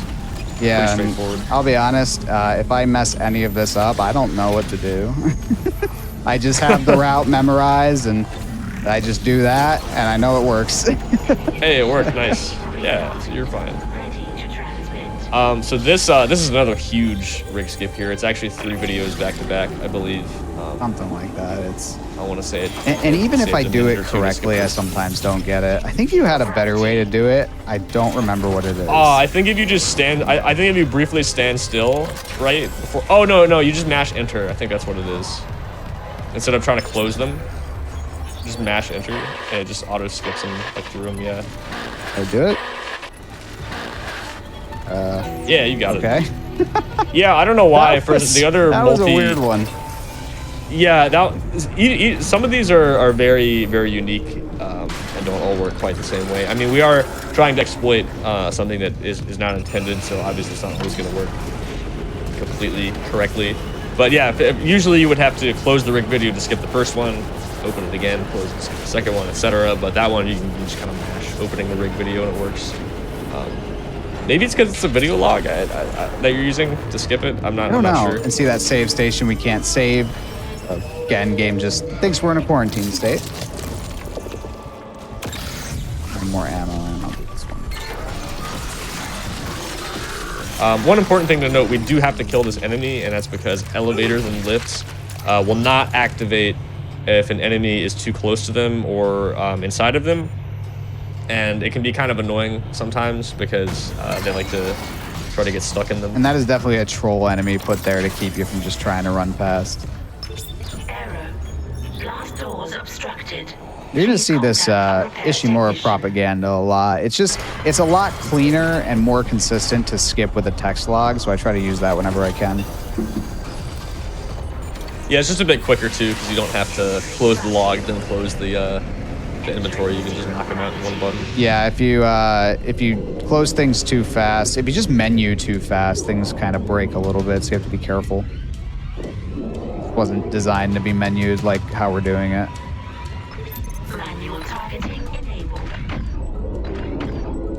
Yeah, I do like what they did with this boss fight as well. I think it's a lot more fun. Yeah, it's cool. It's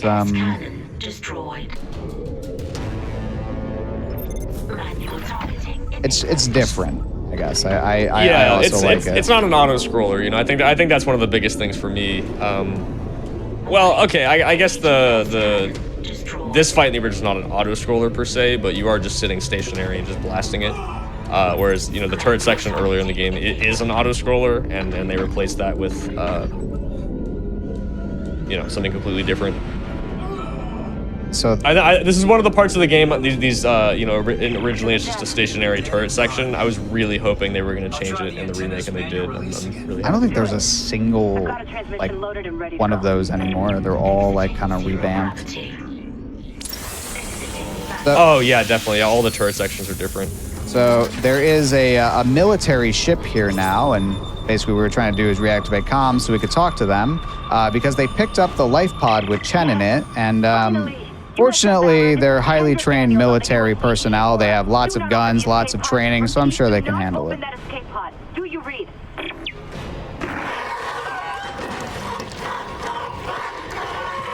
Honestly, yeah. They all had pulse rifles, to be fair. Oh yeah, and there's a bunch of rig calls here. We're not skipping them because we have to wait for the ship to crash anyway, so skipping them doesn't save any time. Similar to like, chapter 1, where like we didn't skip that first rig call. It's because it's tied to animation instead of actually being tied to, and here's a little hole in the ceiling. That's being finicky. There we go. So you can just squeeze through that hole, and it also skips a rig call, and the whole game just kind of works. It's, who found that? Was that Looney? You know, honestly, I don't remember. I'm on board. The Valor's trashed, but I can make it to But the just a bridge. little hole in Not the bad, wall, yes. just fly Nope. through it. The hell was that? Exiting zero gravity. But normally we'd have set up another rig skip and all that on our way out, but again, can't save. There is one thing that can kill me, and I have to be careful. Like instant kill me, which is in the infirmary. If I get past that, we're home free. Crash hit the torpedo bay hard. I need you to handle that nuke right away before something sets it off. Oh, Yeah, and just as a this as reminder, well, that yeah. we've oh well, the game could crash, yeah, but hopefully that doesn't happen. Game could crash. I could accidentally blow up warheads. You know, I'm gonna stop That's talking. true. Game did not crash. That's good. Yeah, I know we mentioned it a few times, but we are trying not to die here to maintain this glitch state that we have. I didn't want to say anything before I hit that spot, but I've never actually crashed there. I think they might have fixed it.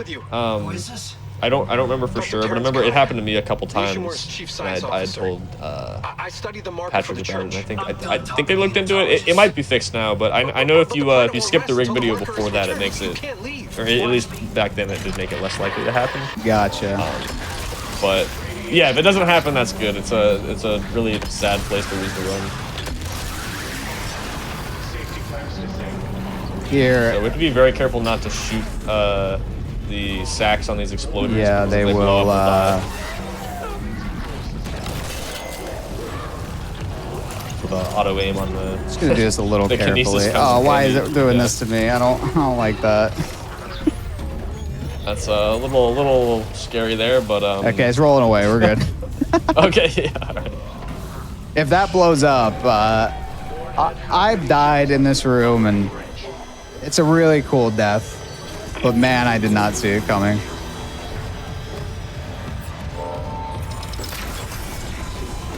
So there's yet one more thing that can instant kill me. I gotta be very careful. That's this thing. We're good. If those lasers touch you, you're dead. I always go the wrong way there. I'm being trolled.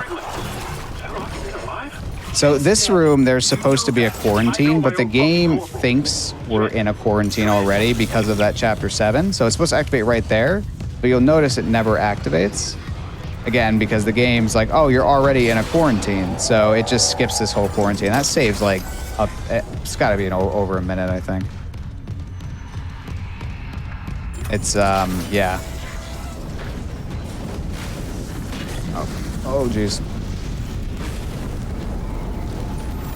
So right there, I saw a little bit of lag, which means I got a checkpoint. This is where I'm gonna reload the checkpoint. We're no longer in a quarantine state. And I'm gonna try to beat the timer here. I might not. Let's see. I beat it, nice. Like that. I could have probably made it. Yeah, better safe than sorry here. The fire will still mess you up on story mode. Yeah. There is one more quarantine in the game, but being in a quarantine state does not seem to affect it, unfortunately. So you still have to do that one. So we just load the checkpoint there to make life a lot easier. Still in Halo mode, saying checkpoints. Someone get the door open. I can never get this, but I'll just try it anyway. This one's really tough. Never remember, like, exactly how to do it. I haven't quite gotten this box clip down, but you can clip through the glass here and then just move on. Because we already picked up the singularity core that's right there. And there goes Hammond. Even though he was completely disintegrated, you still hear the rig. Oh, right, yeah. Just completely flatlining. Yeah, and that box clip is easily one of the, like, it's either the hardest or second hardest box clip in the whole game, probably. It's just, anytime you don't have a lot of distance to throw and pull the box, it's always harder because you can't get the box up to fast enough speeds. Yeah. Or as fast of speeds. And the glass is very thick, right? Like the more thin an object, the easier it is to clip through, which is probably makes intuitive sense, I'd imagine. Just, you know, you clip through quite, the game's collision can just catch up faster, essentially. So, and that glass is very thick, so it's like you need the box to hit you at a specific angle with like a lot of speed in order to clip you through, and it's just very tricky to get. And that is chapter 9. Yeah, we're coming up on one of the, actually the shortest chapter in the game. Which, casually, it's one of the longest, I think. It's also one of the coolest where you go through the whole crew deck. So this is where we're going to have a, basically,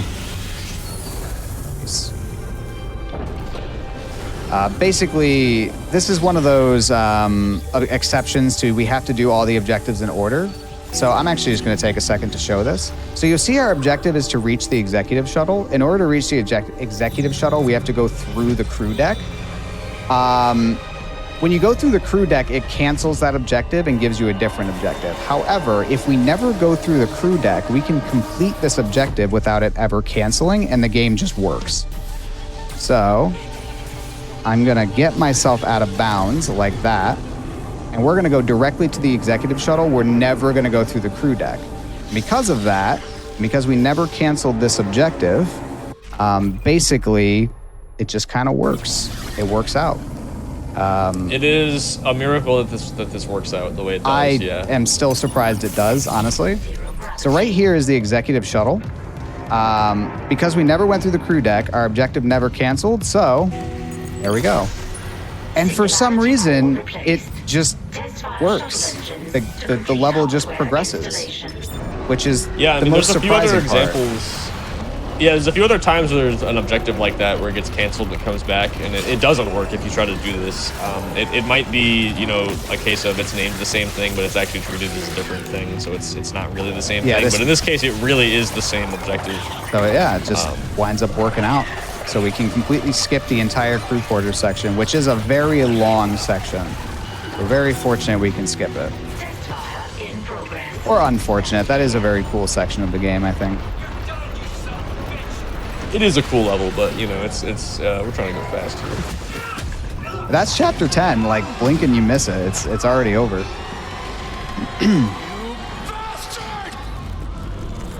And the marker just kind of appears, and there's Mercer. And,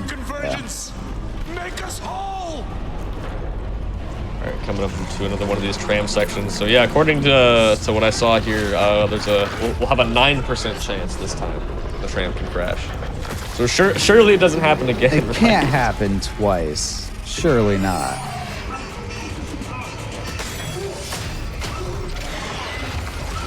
Yeah, I kind of like chapter 10 as well. It's just kind of like, at least with the new skip. With the old skip, it was super finicky, but with that new find where we just get out of bounds right in the comms array, it's a lot nicer. The lineup's easier. The clip is like giga consistent. Yeah, otherwise we'd be coming all the way back up to this room, clipping out, falling down. Yeah. And just a long way to go to essentially do the same thing. here, I do want to make sure I skip this. You do. This one, yeah, this rig video is also super long. It starts here, and it keeps going all the way to the end, and then some. It's one of the longer ones in the game for sure. Now arriving at flight deck trap control. Bring that up. So now we have to go get the marker because we have to go return it to the planet because honestly, we're all just kind of going a little crazy at this point. The marker basically manipulates your thought patterns and yeah. Kind of almost turns you into like you're just doing its bidding without realizing it, and it does it in a way that makes you think you're in control. I guess is the best way to describe it. I'm not super lore nerd. I'd say so. I'm also not the biggest lore expert for these games, but yeah, you know, I think that sounds right. So for this room, we need to escort the marker essentially to the end of the track. So we're just clearing the tendrils out of the way and trying to prevent the enemies from getting on the bridges if possible, because we got to raise them up. For the first part, we just kill the first two enemies, which causes the marker to.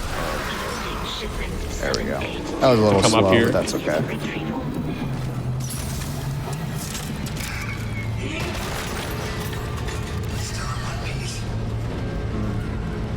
Okay.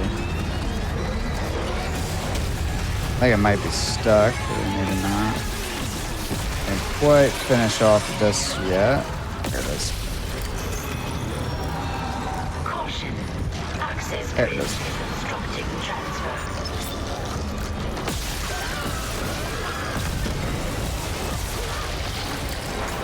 Just move these bridges across and just basically get this marker to the other side as quick as we can. Yeah, I do like how they implemented this a lot. In the original, you had to actually drag it yourself with kinesis. Oh god. It's yeah, you actually can do it pretty fast if you know how to do it, but if not, it's a little more tedious. It's kind of nice having it just go by itself.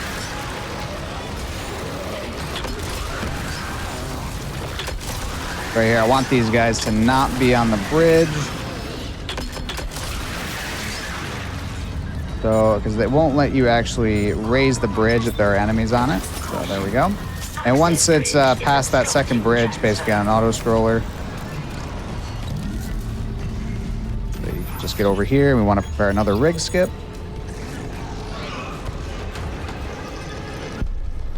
Uh-oh. Let's get out of here. I got another question. Does reloading waste ammo? It does not, no. It doesn't use up the rest of the clip. Dead Space 3 does do that, though. If you, you know, so you have 2 shots left in the clip, you reload, you do lose that, if I remember correctly. But no, we don't have to worry about that, so we can just reload whenever we want. It's definitely nice. Yeah, so right there you can see, like, Kendra is like seeing her dead brother and all of that. Like that's just the marker's influence. The longer you're near it, the worse it gets, essentially. If you ever played Mass Effect, it's similar to Indoctrination. Hazardous anomaly detected.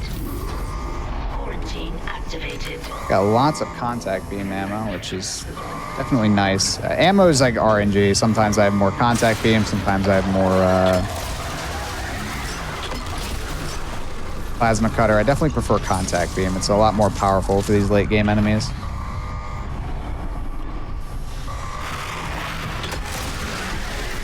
Just kind of deletes them instantly.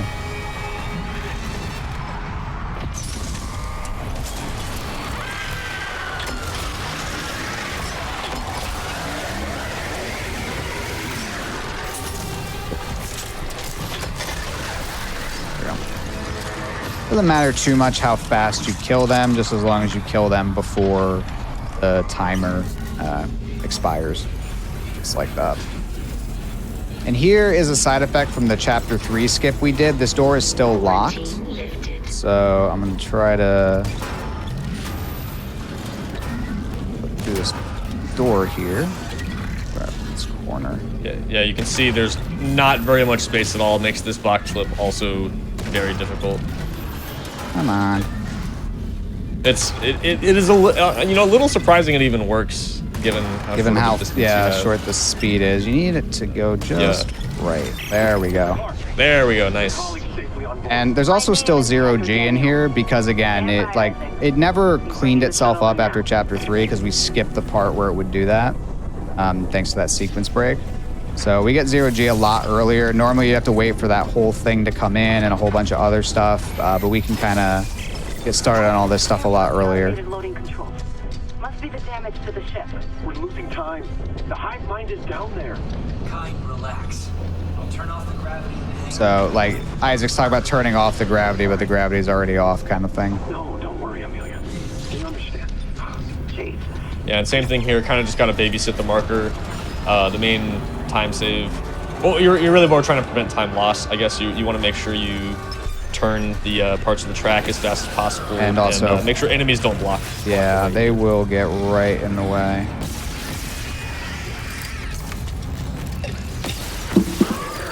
Especially, I've noticed the child ones are the biggest problem. So you gotta like really watch out for them. Yeah, and there's this sort of blur effect that happens when you get too close to the marker, and it makes it kind of hard to see, especially with all the fog, what the enemies actually are. Yeah, I believe he spawns over here. That one's always a big problem, because by the time you see him, he's already, like, blocking the marker.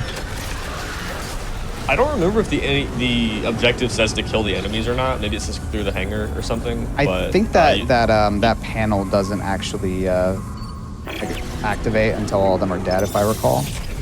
Yeah. Oops, I went the wrong way. On board. Come, quickly. Go open the hatch for him. Here's another funny thing. Again, because we're moving fast, we'll actually see just a random shot, but no one actually doing it. And that's it for Kine. Will give us the idea to start speedrunning Dead Space. I mean, you know, same as a lot of other games that people choose. You know, it's fun to speedrun games you like to play casually. I know a lot of people that run these games are big fans of the games casually. You know, I think that's how a lot of people got into this run. The game was just really fun to play, and sometimes you play a game that you like, and then you just say, hey, I wonder what the speedrun's like for this. Would it be fun? That's what I ended up doing. Like, I finished casual playthrough. I was like, what's the speedrun like? And then like I saw all the crazy clips, and I was like, all right, I can get behind this. I tend to like broken speedruns. Me too. I'm definitely partial to runs that have a lot of cool tricks and glitches. Yeah.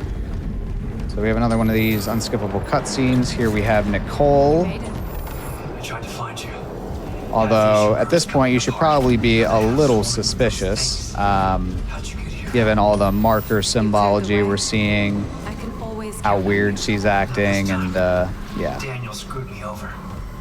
You couldn't have known she would take. Yeah, one thing we should mention here with this next skip coming up is during certain sequences like this, the game actually takes away your ability to throw objects with kinesis. You can still grab them, but yeah, you can't throw them. The only implication it has is that if the skip doesn't work first try, you have to actually walk back over and place the box down, then walk back. You can't just, throw it and grab it. But fortunately, we can still use kinesis. If it removed it completely, we would not really have any options here. We'd have to just wait. Prepping remote docking procedures. There we go. That one's nice. I've always found that one easy. Like a sharp contrast to the Chapter 7 one. So I think you pointed out this corner, that one's right? definitely easier than some of the other ones. Oh yeah, it does it on this one too. I didn't even realize that. Like, really weird. Yeah, I knew the other one down there did it. Yeah, a little visual bug. So that just this whole walk, it lets us skip this whole walk. Usually you have to wait until the ship comes in fully before you can come down here. But by clipping through that door, you can just come down here. And here's Kine. We'll take him with us.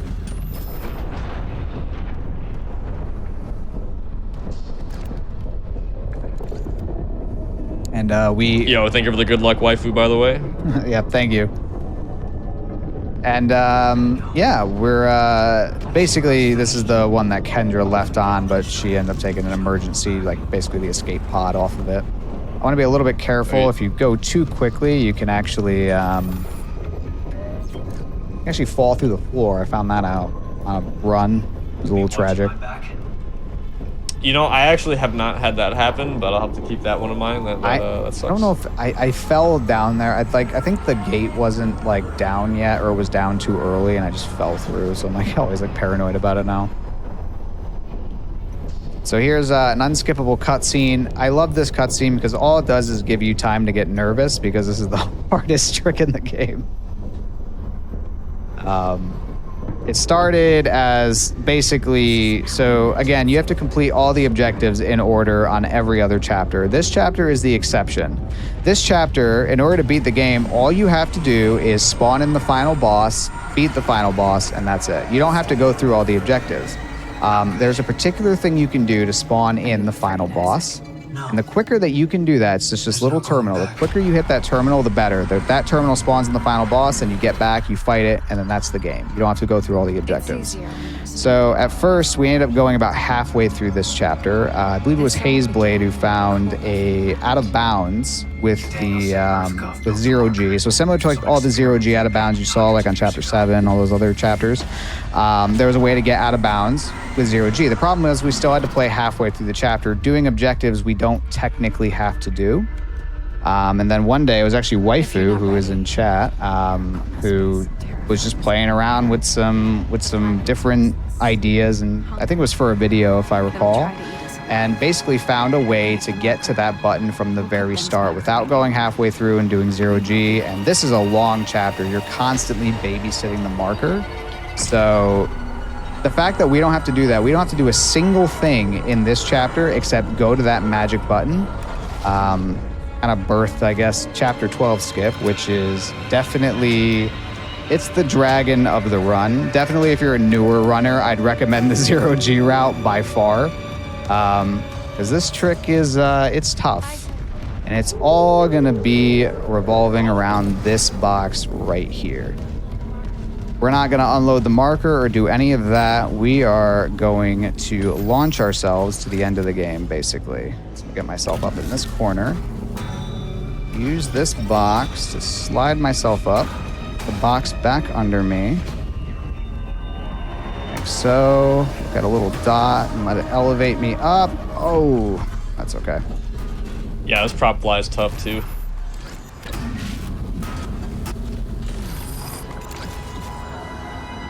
It's a little. Oh, to answer your question, oh, go ahead. So. No, go ahead. Oh yeah, Topher. Yeah, original Nicole escape room I would say is probably more difficult just because of the zero G clips.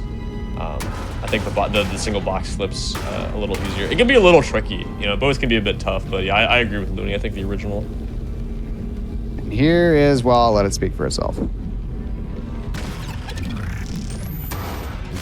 Oh no! Oh, I got it. We're good. Oh, you got it. You're good. We're good. Unless I land weird. Okay, I didn't. All right, it's okay. I can save that. Gotta go up here though. Come on, let me up. And then if you run all the way over here, it'll reload in that box. What you want to do is throw the box right at the ground. If that happens, that's okay. You can load it in by going back in that corner. So yeah, we have launched ourselves all the way over here. And this is basically, you do one giant circle all around the map. So we're gonna get ourselves up over here. So over there is that magic button we're trying to hit. Get myself up here like that. Hopefully I don't fail this. Looked okay. There we go.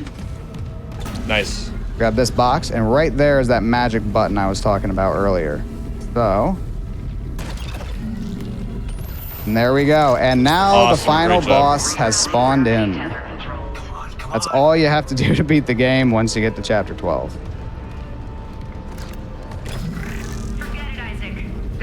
There's a whole just 5 or 6 individual steps that all can kill the run if any of them go wrong. It's easy, you know? Yeah. Oh, come on. What is this? What is this? What am I stuck on? Give it a minute. Oh, am I like proper stuck? Oh, hang on. I'm going back. There we go. Oh, you're good. Okay, I was about to say I was holding my breath. Yeah, okay, you're good though. I usually don't aim going up those stairs. I am gonna stop aiming now. I didn't know that was I did see somebody get stuck there on impossible once. That which is even sadder. Tragic. But yeah. Good to know. I'm glad you got out though. That would have been That would have been a little tragic, yeah. Does it give you an autosave? I think you might have had to do the skip again if you got I would have had there. to do the whole skip again, yeah. Okay. Yeah, that's chapter 12 skip. Definitely a lot of rich history behind it. And again, if that trick, you know, if you're thinking of learning the speed run, you got to that trick and you're like, there is a much easier, more beginner friendly where you just go halfway through the level, get 0G, and it's like 1,000,000,000 times easier. And you get a much better, like, autosave for sure. So, yeah. And basically, no one's great surprise, I'm sure. Nicole is actually dead. What we were seeing was actually Dr. Cross, which I believe was a difference. So Dr. Cross was the doctor from back in chapter 6, who was helping us with the enzyme. I believe that's a new addition, right? I think in the original, there was just no one there, if I'm right. Yeah, that's right. With Cross, that is a new addition. Definitely makes a lot more sense. I think it's a nice change. This is a good use of the contact theme there, just absolutely destroying the first phase of the boss. I'm getting lots of ammo. So all be good. I'm gonna try to do a quick kill on the boss. Hopefully I don't mess it up. Need to make sure I save those little exploders like that. Try to set it down gently right there. Uh-oh. Okay, we're good. Almost accidentally wasted one there. So now he's going there. That looks like it'll be good. I want them in the corner out of the way because I'm going to need them. So he's going to try to hit me twice.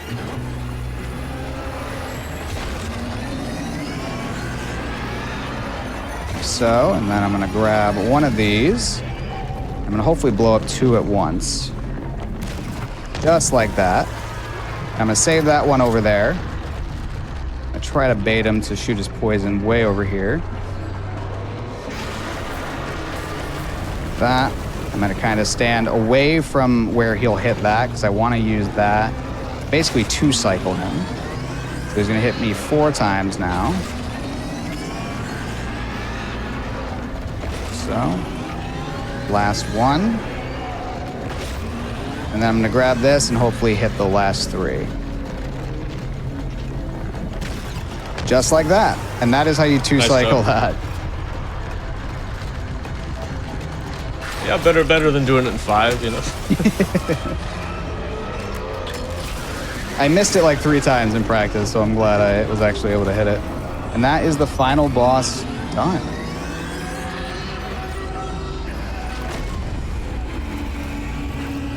I'm pretty sure our objective are broken, by the way. I'm pretty sure our objective is still to like go guide the marker or something. Oh yeah, just because there's no level after this, it doesn't matter. Yeah, if there were a level after this, we would not actually be able to finish the game. But because the end credits are right here, that's time. All right, I forgot to give a lead up. GG.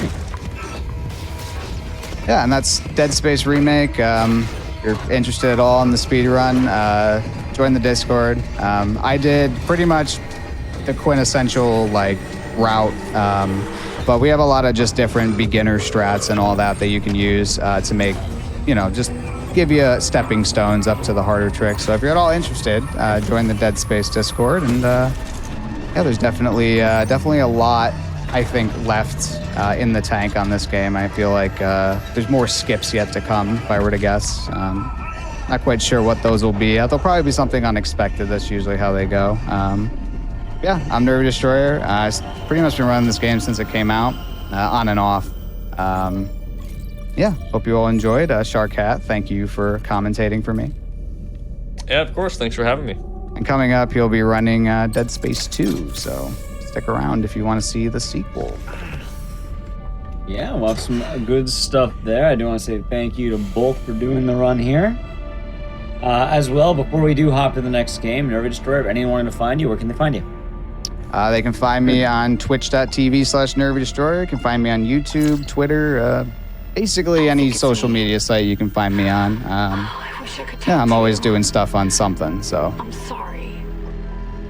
All right, sounds good. That being said, thank you again for doing Dead Space Remake. Fun run to watch. We do have, like you said, we do have more Dead Space coming on up. So it's time to stand up, touch your toes, stretch your legs. We're going to be right back very quick. Don't go anywhere. We'll be back with Dead Space 2 in a moment.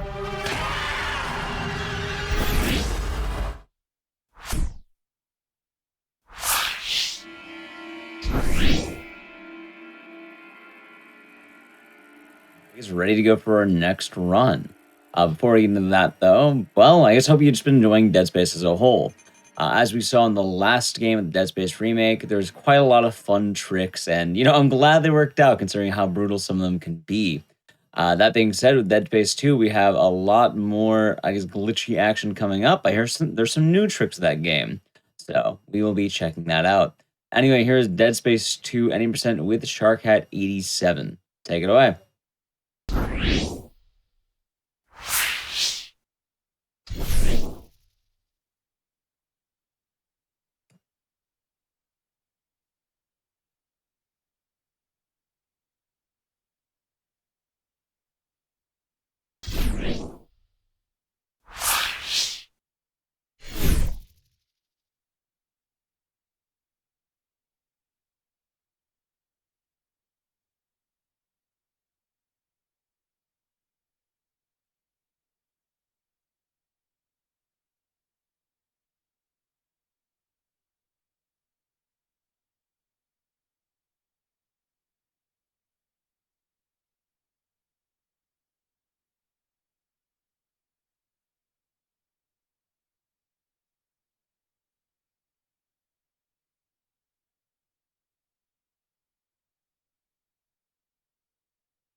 Yep. Let me know when the countdown is.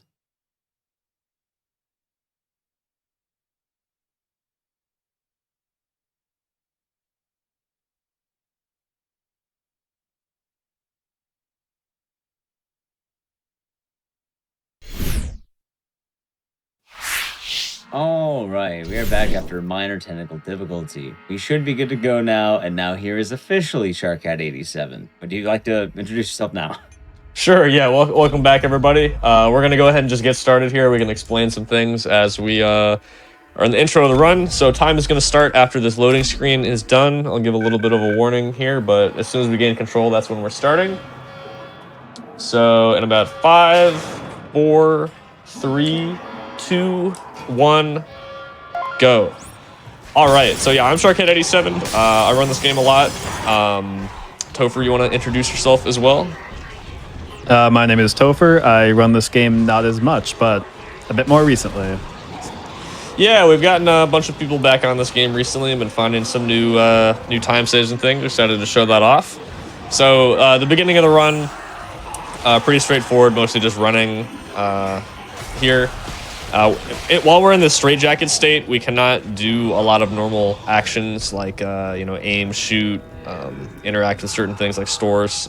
So we do need to get rid of this property as fast as possible, and to do that, we're going to go watch a cutscene, pretty infamous in our community. We like to meme on it a lot.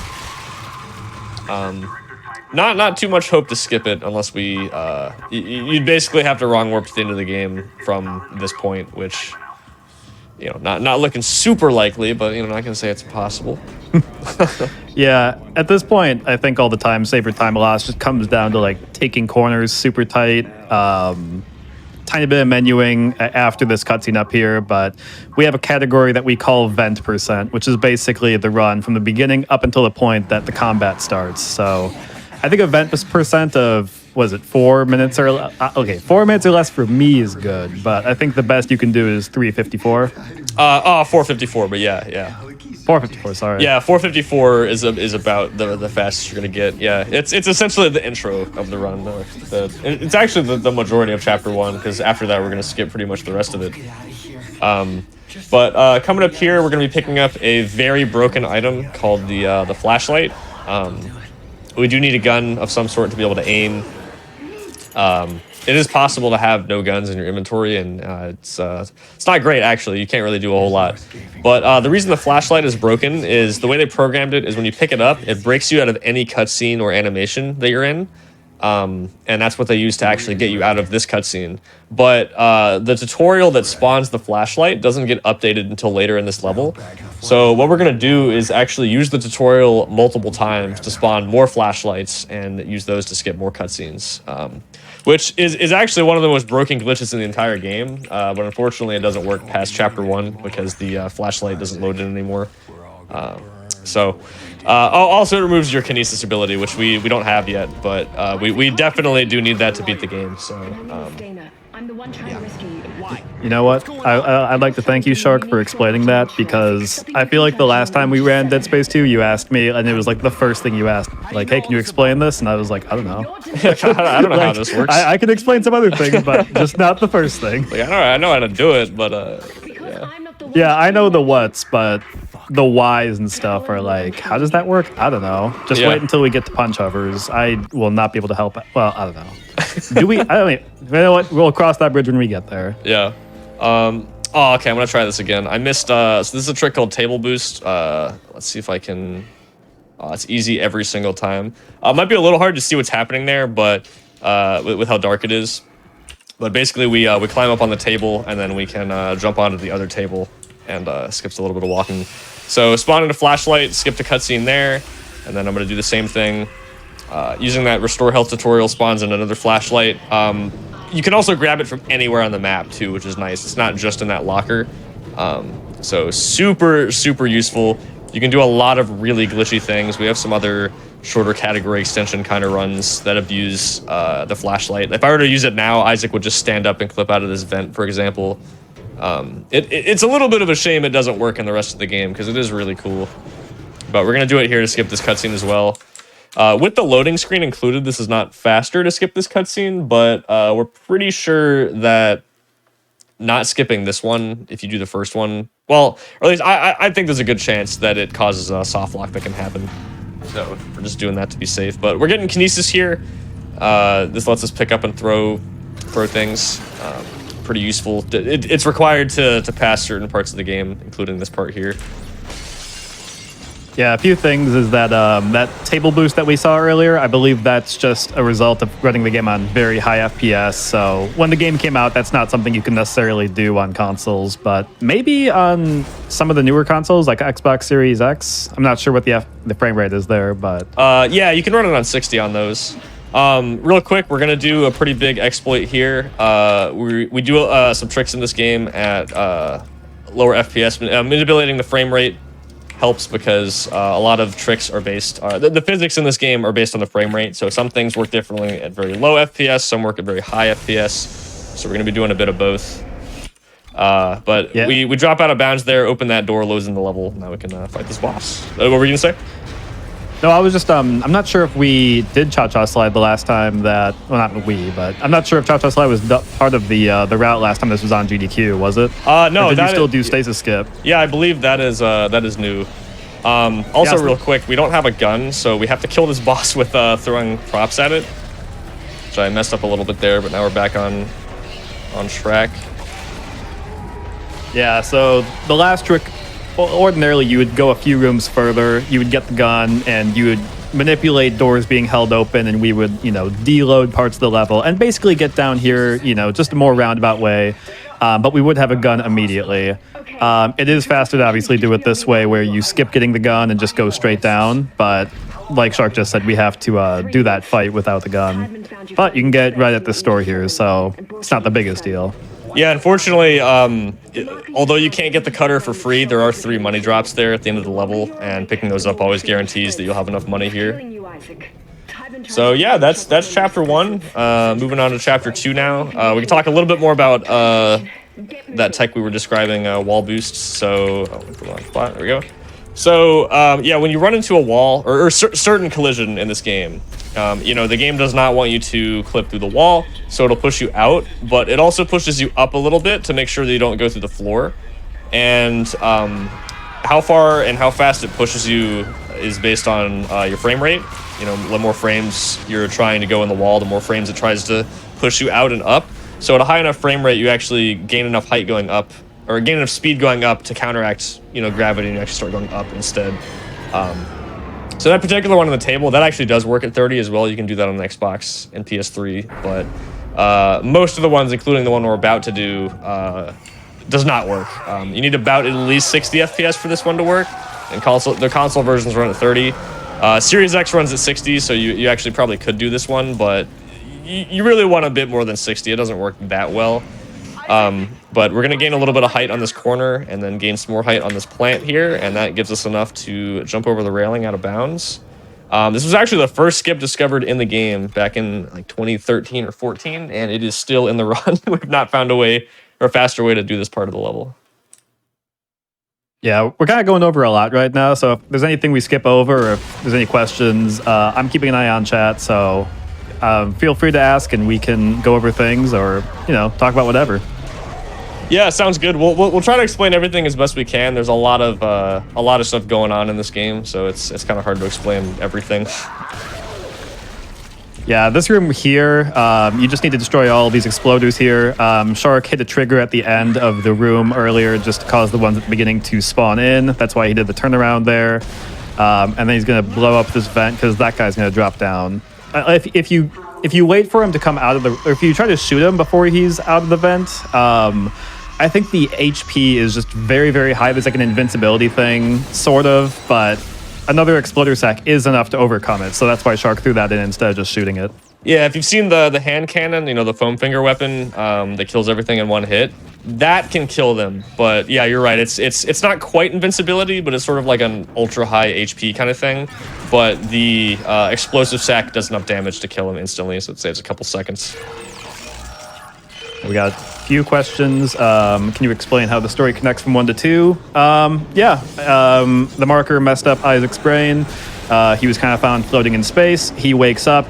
There isn't really a whole lot that connects the stories. Like, the idea is that you don't know what's going on either. You're kind of placed in Isaac's shoes, so you kind of figure it out as things are happening. But this is taking place on some station on the moon of Titan, which is by Saturn. Another one, are the controls better for PC on Dead Space 2, better than the port for 1? Because so bad. Yes. In general, this game controls a lot better than the original game. Everything's just a lot faster, smoother, more responsive. But I do think that in general, these games do play better on PC, on mouse and keyboard specifically, than on controller. Yeah, but I will say I think that part of the clunkiness ties into like the scary aspect of it for the original game. Like, because it's clunky and, you know, not as smooth, it does make it, you know, it does make it scary to me at least. Yeah, I still think the original game is probably scarier, but you know, just, I mean, my personal preference, and obviously I like this game a lot. I played it a lot. But, you know, just replaying, I find it to be a bit more of a smooth experience just because the controls are better. And a lot of your movement is tied to the camera, so being able to move the camera with a mouse just makes everything more fluid than on controller. Yeah, in this section right here, we just gotta hang out until some enemies show up. They all spawn in the same order, so we should get a... I mean, there isn't really any RNG to pattern, so Shark's just waiting for them to spawn in, and should be pretty quick. Yeah. This room can go very quickly if you use the limbs as kinesis. Yeah, there's one guy that can not come around the corner super fast here. Yep. Like, yeah, I always miss that fellow. Yeah, he didn't really charge fast there. Oh, that's fine. Okay. I'm purposely not reloading here because some of these sequences like this actually refill your clip completely, which isn't a huge deal, but in this case, it actually does help a bit because in the very early game, we are trying to get as many resources as possible because we want to buy 2 guns coming up here, and they're a little expensive since we're kind of just, you know, running past everything and not stopping to pick up all the items. We should be okay, though, I think. Picking up that money for safety there. I thought we lost you. Unscheduled stop. What is your favorite horror game of all time? And why is it this one, Shark? Well, yeah, I was gonna say this game is probably my favorite horror game. I don't know. I have a lot of fond memories of playing it, so there's a little bit of nostalgia, but I don't know. I just think it's a really solid game. Very fun to replay. I like the combat a lot. The setting. Yeah. How many hours do you have in this? I've got like 2,300 hours in this game, I think, on Steam. And that's why you're on top. I do have more hours on Xbox, but not nearly as much. On console, that's more, you know, my casual playthroughs and stuff. Now, to be fair, that, you know, part of that probably is leaving the game open while, you know, hanging out with people glitch hunting and whatnot, but I have played this game a lot, yeah. Definitely the most hours I've put in any speedrun. Yeah, for this section right here, you know, you want to move fast to buy the stuff from the store, but you're kind of limited by this cutscene of Strauss talking to you. So as long as you're in the elevator, I believe, and it's going before this call's over, you shouldn't lose any time. So yeah, you know, whether you just No, I didn't mean to interrupt you. Yeah, you know, that's right. Yeah, that's the end of that thought. I'm realizing there was so much going on in the run. Now we're like, okay, now we got a tiny bit of downtime. It's like, oh, well, what's next? Yeah. So there's actually like a really niche piece of tech you can do on this thing to save maybe a second that nobody goes for because you just die if you mess it up. But you can actually, well, we'll actually see a similar thing coming up in a minute here. But anytime there's a hack panel or a save station, you can use it to clip through the floor. So right there, you can clip just enough into the floor that you get a falling animation, which cancels the animation of opening the panel, and then you can interact with it sooner. But like I said, it's pretty tricky, and it barely saves any time, and if you mess it up, you just die. So it's no one really tries it. Admittedly, I haven't really practiced it that much, so you know, maybe with some practice, it's not too bad, but it's just really not that worth it. Right. So here, the fastest way to open this vent is to shoot that glass and close the decompression vent there. And now we're going to do a trick called garbage skip. So like I said, we can use save stations to clip through the floor.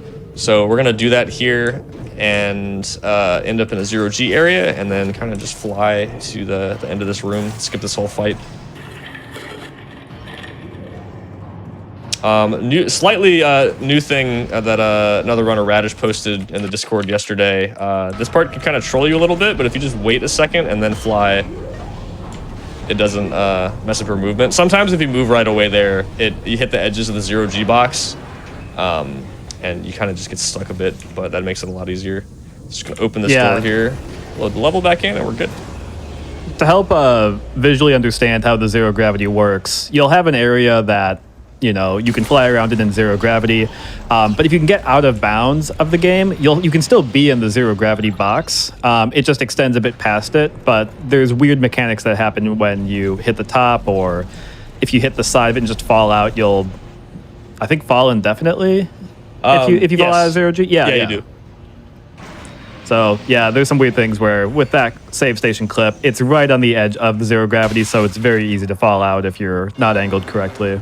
Yeah, so a good comparison for the run we just did. In Remake, once you get 0G, you maintain it until you load in a new level that doesn't have it. In this game, it's just a big bounding box, and if you go out of it, you don't have it anymore. I saw another question, the shark hat. So I just got it in middle school, and me and my friends just thought it was really funny, and I started using it for my, like, you know, usernames, screen names, that kind of thing. So it kind of just stuck from that, honestly. Nothing too, the lore doesn't go much deeper than that. So we're setting up a deload here where we open a door to load one room in, We hit another load trigger to load another door, and the game unloads part of the map because it doesn't want to load both things at the same time. And we'll see this this piece of tech a lot throughout the run, but the goal here is to unload some collisions so we can walk out of bounds, and we skip a whole fight there. Yeah, so in short, if you have like a few, I mean, there's other ways that this works, but the main way we use it is opening and closing doors. When you open a door, the game is like, hey, the player probably wants to go over there. So it loads that room and maybe the neighboring rooms as well.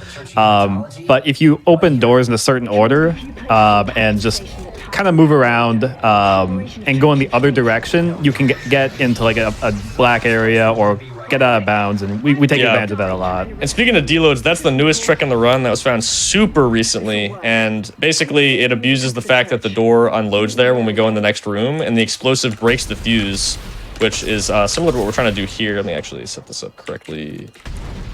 I get really impatient on that one. I try to rush it, but similar thing there. We just aim and shoot through the wall really fast. Those fuse doors are meant for backtracking, but we use it to sequence break instead by breaking them before we're supposed to. And now we're going to try to use this table to clip through the floor. Very nice. So this is a very finicky trick. Ask any runner of this game. This table sucks. Terrible. But that went pretty well. So certain objects, we'll call them solid objects, as in when we run into them, we don't push them. Most objects are not like that. If you run into them, they go flying. But those objects that kind of resist you when you walk into them, we can sometimes use them to clip through the floor. I missed my... Okay, we're going to get to do it again. I missed my scroll input on the one pause I needed to go through there. But that's fine. It gives us more time to explain. This chapter is crazy. So yeah, go ahead. Yeah, so we didn't talk about door dives yet, have we? No, yeah, this is the first. Or no, actually, well, we very briefly mentioned it. But we kind of, yeah. Okay, yeah. So for door dives, like I said, the game will load things in when you open a door, and if you're out of bounds, like we just were. If you're able to go and interact with the door, it'll load things in. But if you're falling quickly enough, the game won't have enough time to load things in around you. So that's what we do is we keep the game paused, quickly unpause and repause, and then while the game is unpaused, we spam interact. Like Shark's doing right now, it's unpause, pause, unpause, pause. And then you give the game time to load in around you, so you catch it there. Shark was a bit late the first time and was halfway through the floor. But yeah, I just dropped the interact input on like the one where it was gonna hit. Nice, okay. So that's been giving me trouble recently, but if you shoot with a very specific timing, you can hit the boss or mini boss right before it drags you, because normally it gives you some time, drags you, you know, and you can't shoot it while it's dragging you, but you're able to kill it before it does it the first time. All right, so now we got a fight here. Just got to kill all the enemies. We're trying to move through with a particular pathing, so we know exactly where they're going to be. And if we do it right, we should be able to snipe the last enemy right as he jumps out of a vent, which will unlock this door over here. So we got the last. I'm not the best. I need to study this, because I always goof up near the end and I'm like, oh, where's the last one? Yeah, if you don't move with the right timing, they get all kind of messed up. But as long as you move fast enough, they'll be there.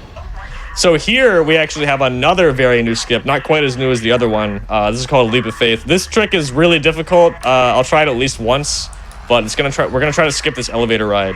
So we're gonna clip out of this elevator using lower FPS.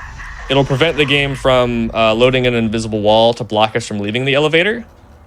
And we're going to try to set up a damage boost here. So I'm actually going to have to look at a timer here to make sure I go at the exact right time. There's a limited set of frames we have to run forward here. That might be a little late, but it might work. We have to get the elevator clip first try like that. And I might have been like a frame late, but oh, we got it. Okay, nice. All right. No way. So we land on the door there, and I'm gonna take this a little slow, but I'm gonna need to inch off and hit this checkpoint here. Nice. Okay. All right, we got it. So yeah, that trick is kind of insane. It was theorized a long time ago and thought to be kind of a meme, like no way anyone's ever actually gonna hit that kind of thing. But we have a pretty good setup for it now, and as long as you get the right timing and first try clip, you'll make it. Well, you didn't have a choice, Isaac. I told you there was a cure. Do you think that trick is maybe top 3 difficulty-wise in the run? Just leave me alone, huh? It's hard to say. It's because it's so new. You know, it's difficult. But I think with a decent amount of practice, it's really not that bad. It's just very punishing if you make any mistakes. You know what I mean? Right. So it's up there. I think as time goes on, it's not going to be maybe not quite up there with the hardest tricks in the run, but it's difficult. It's an advanced trick for sure. It's not, you know, like it's not something I'd recommend to like a person starting out. But yeah, that's this chapter's crazy now. I mean, just those 2 extra skips really speeds up the flow of this a lot. Please find a skip for this cutscene. Yeah, unfortunately, this is another one where it's like, unless we wrong warp to the end of the game before this point, it's probably not going to happen. There's a trigger that spawns that will take you, like when you shoot it, it'll take you to the next chapter, but it doesn't spawn in until right after this cutscene ends. So it's not looking great for skipping this. But that's sort of like the holy grail for the run right now. I would say is probably skipping Dana, something everybody wants out of the run. No, this is the water break moment of the run, at least for me. Yeah. Yeah, if you need to get up, grab a snack, get some water, this is kind of the point of the run. You go do that. Well, yeah. It's too late for everybody in the audience right now. We're already past it. Yeah. So this is the... Oh, yeah, go ahead. You can... Yeah, this is just you shoot the arm 4 times. We kind of know where the arm's going to be for the first 3, but the last one, you don't even have to move at all. You just need to aim and shoot, and you will hit it. So not too bad, but it is followed up by... the phase 2 skip of this fight. If you remember in the game, you're launched into space once this ship comes by and breaks the glass. But if you use the line gun and line this up, it's not too terribly difficult, but if you line up the line gun and shoot right when you hit the cutscene trigger, you should be able to hit the tanks on the side of the ship, which you normally only hit once you're out in space. But if Shark can do it... Nice, okay. We just skip the second part of the fight altogether, and it teleports us to chapter 6. Yeah, that's also a nice time save. I could not believe it when that got found. It's such a goofy thing. Yeah. So that does also give you a camera lock here, so you can do some sort of goofy stuff while we wait for this next section here. Fortunately, we can fix it by just aiming. Yeah. Anything that moves the camera will fix that. For an earlier question, the eye section is in this game. However, we will not be doing it. Igdisis made us promise not to do that section, so we will be skipping that. Yeah, we found a skip for it real quick, just so we can not do that. So, chapter 6. This is where any percent speedruns of this game go to die. It's very difficult, and there's a trick at the end that's pretty random. So it's usually say it's not a run until you get past this level, but you know we'll see how it goes here. So right off the bat, we're gonna do a pretty complicated deload. We're opening it in a certain order so that the game will force this door to close while we're on the other side of it, just like that, which will unload the level. If we didn't mention already, doors lose their collision when the rooms are unloaded, which is really powerful because we can sort of control exactly how the level's loaded. I'm going to take this a little bit safe because I didn't save. That should be good. Yeah, the checkpoint here makes you rewatch the cutscene if you missed this. Nice, okay. Yeah, this trick is not, like, that damage boost isn't that bad, but it's one of those things where it feels like it kind of decides not to work sometimes. Yeah, I was actually doing a run when you were... commentating Dead Space Remake, and I hit the damage boost, but then I missed the checkpoint when running off. So yeah, not fun. Yeah, there's always no way to lose the run. Oh yeah, we were joking, by the way. Yeah. The eye poke is in other categories. We just skip it. So we're gonna do a trick called a punch hover here. It's a little complicated, but basically, if we use Kinesis hitting the top of a 0G box, it's going to launch us downwards, and if we get a punch input in while that happens, we get this state where we float in midair like this. And I'm going to take some time to set this up real quick. Adjust my angle. That should work. 1. Okay, I'm going to count here. All right. Yeah, I can kind of go over some stuff. I think I didn't understand. Yeah, I was just gonna say we abuse the transition between being in zero gravity and not. Right now, Shark is gonna be focusing on counting. So like, I guess you can't really see the level right now, but if we could turn the camera around, you would see that with every single punch from left to right, we take a step forward. So we're able to kind of get to the top of a zero gravity box, start punching, and then Shark is on his way to a checkpoint, kind of across Chapter 6. I forget how much time this one saves exactly, but it's going to be about 57, 58 punches, and we skip over the cutscene where we meet Ellie for the first time, and that is why this is called Joe's skip. The J stands for jump. It's also called press F for Ellie, because F is also the kinesis button, but I like to call it Joe skip, because Joe is an acronym for jump over Ellie.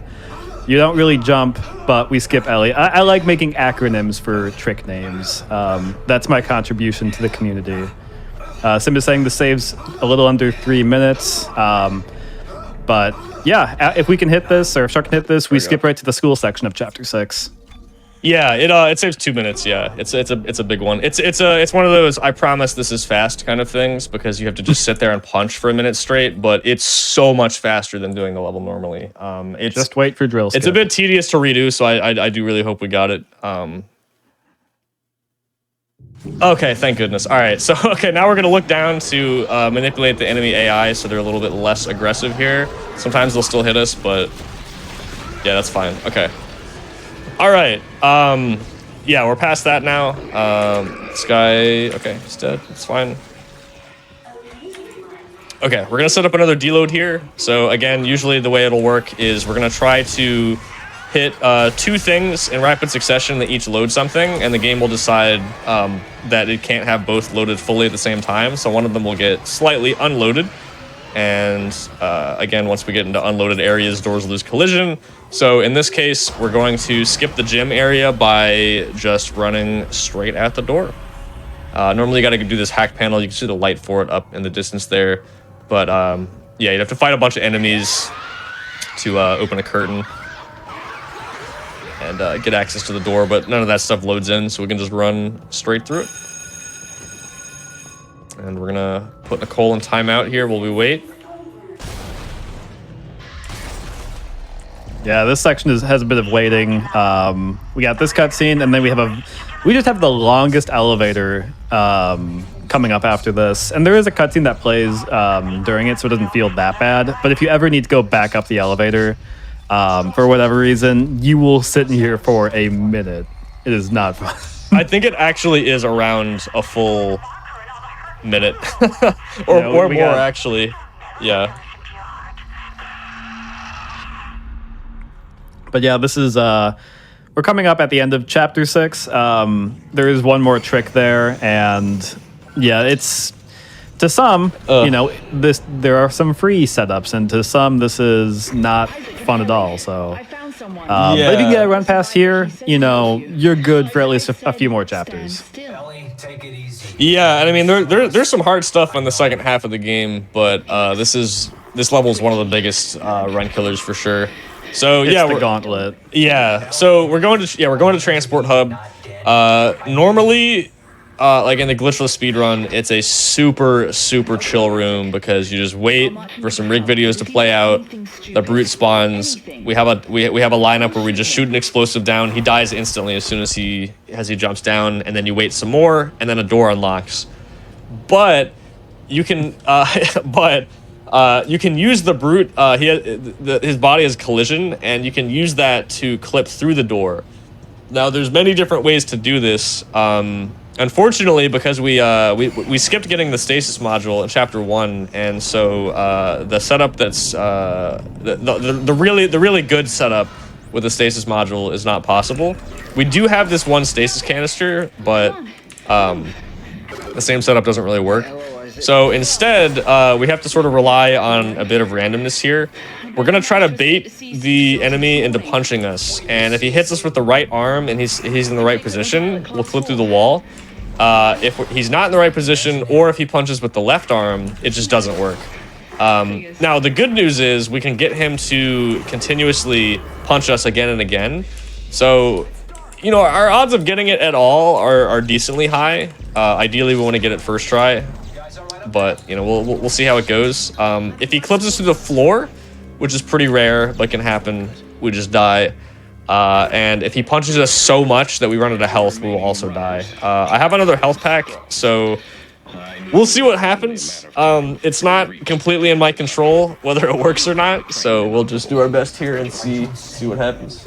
That's a major cope. This is 100% skill. It's 100. Yeah, it's 100% skill.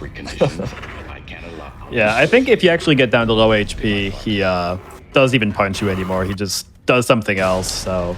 Oh yeah, he has a different animation. If you get grabbed, he just kills you. Yeah. All right, everybody, put your hands together. Let's go. So we're gonna stasis him here, so he stops in front of the door. We'll let him settle in there, and now we just hope it works. All right, so he didn't get us that time, so we just bait another punch, which will cause him to walk up and punch again.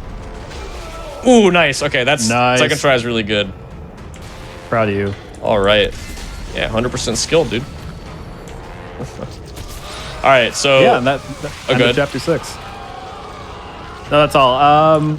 Sim is asking why we can't just punch to the end of chapter 6.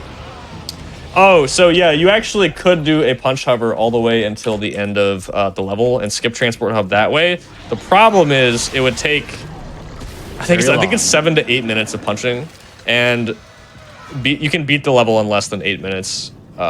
So yeah, unfortunately, it's not fast. The transport hub is really, really far away, horizontally at least, and you know, if it was directly below us, then maybe we could get there, but yeah, unfortunately, it's not.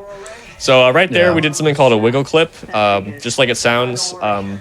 Basically, the way it works, at least how we think it works, is Isaac's body is made up of a bunch of separate pieces, and that's how the dismemberment system works. You know, if you die and his body explodes, goes everywhere, it's like, because you know each part is a different object basically. So if you get part of his body clipped in the wall, you can kind of use that to clip the rest of him through. So I got a little bit turned around here. All right, so we fly up to the top of the 0G, and I'm just gonna take this a little slow to make sure it works. That looks pretty good. Hopefully that works. Yeah, so when you get to the top of the zero gravity box, the game will automatically orient you so that you're right side up, and then if Shark just keeps holding forward, he flies out the side and hits the checkpoint. For reference, this is the point in the game when you go to the top, fix the solar panels, and then you take the rocket chair back. So Shark just hit the checkpoint at the end of that segment. So now we skip all of chapter 7. Yeah, that's a massive skip. I think it saves well, without there's a trick in Delicious called cup skip. Without cup skip, I think it saves like 9 minutes, and then otherwise it's 7. But it's a massive skip that saves a lot of time.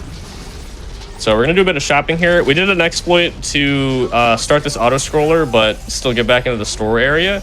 There's actually 2 separate triggers, one for each of those things, so we can hit just the auto scroller one, but not the one to lock this door.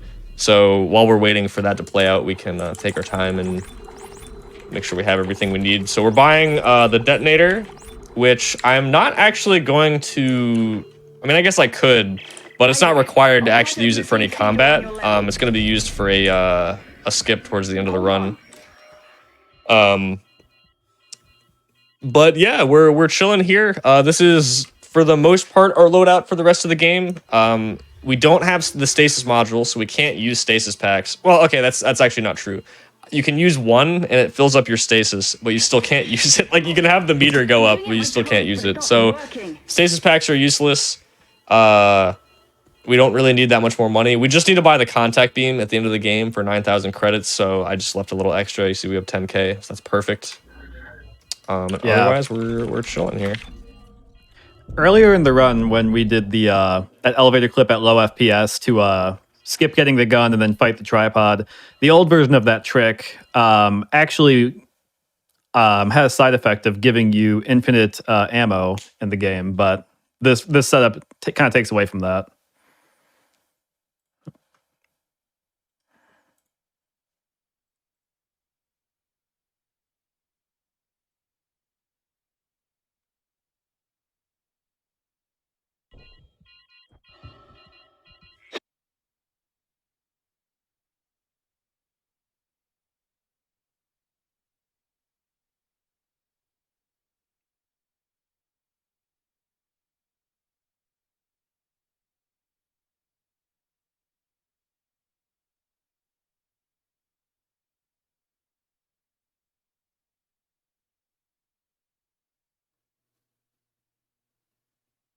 Okay. Did you make it? All right, we're back. Yeah, so we were just talking about the infinite ammo glitch. Used to be in the old route for the run, but not anymore, just because the way the route goes now. But in that case, you couldn't even use ammo. Like you actually couldn't use it. It was just turned into money essentially. Yep. So the routing is a little bit harder now in early game because we do need enough. We do need enough ammo to do the fights we need to go through, but you know, still be able to buy the guns. All right, so we're coming up to another one of the most difficult chapters in the run. Only in the world record route though. Otherwise, this chapter is actually pretty easy, I think. But there is an additional cutscene skip that we're gonna go for. It saves about 30 seconds if we get it first try. Looks pretty cool, but yeah. Unplug the internet. Yeah, it's called Bad Ideas Skip. Yeah, we'll see if we get it. It is pretty difficult. If you remember early in the run, we talked about door dives. Essentially, you're falling through the air, you open a door, pause the game, it loads the level in, you land in bounds. So we're gonna do a very, very difficult door dive because we don't want to land in bounds. We want to land on a tiny platform slightly out of bounds, but not too far out of bounds, because if we do that, we'll die. So it's just a very particular timing, and it's a little bit feel-based. So we'll see if we get it. I'm gonna try it at least once. If we don't get it the first try, I might just do the other one. But to set this up, we're getting a deload off of these two doors. And then by opening this door here, it'll load in a room a little bit ahead. Oh, where's the door? There we go. And there's going to be a door on my left here. You won't be able to see it, but the room on the left isn't loaded, so we can just fall straight out of bounds. And I'm going to set up a damage boost here. So this is the easy part. We're just doing this to land.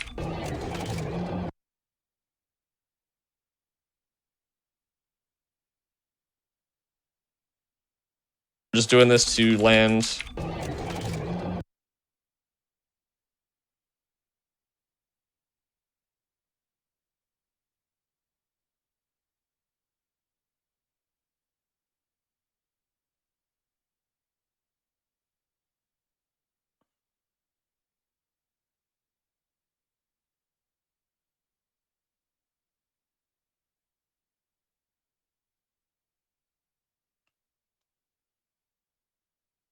Just doing this to land.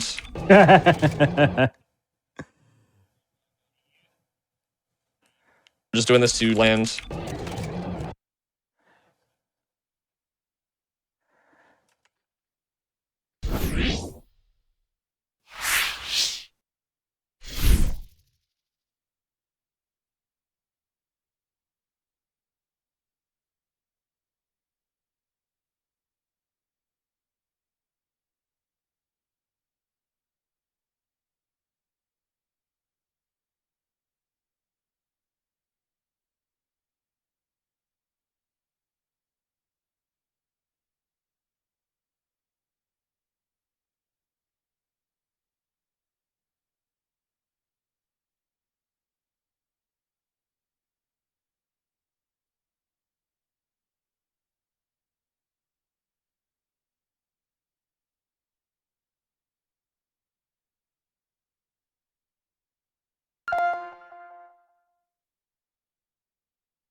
Everyone, we're back from the minor technical difficulty. We should be all good now, and hopefully we'll see what we landed.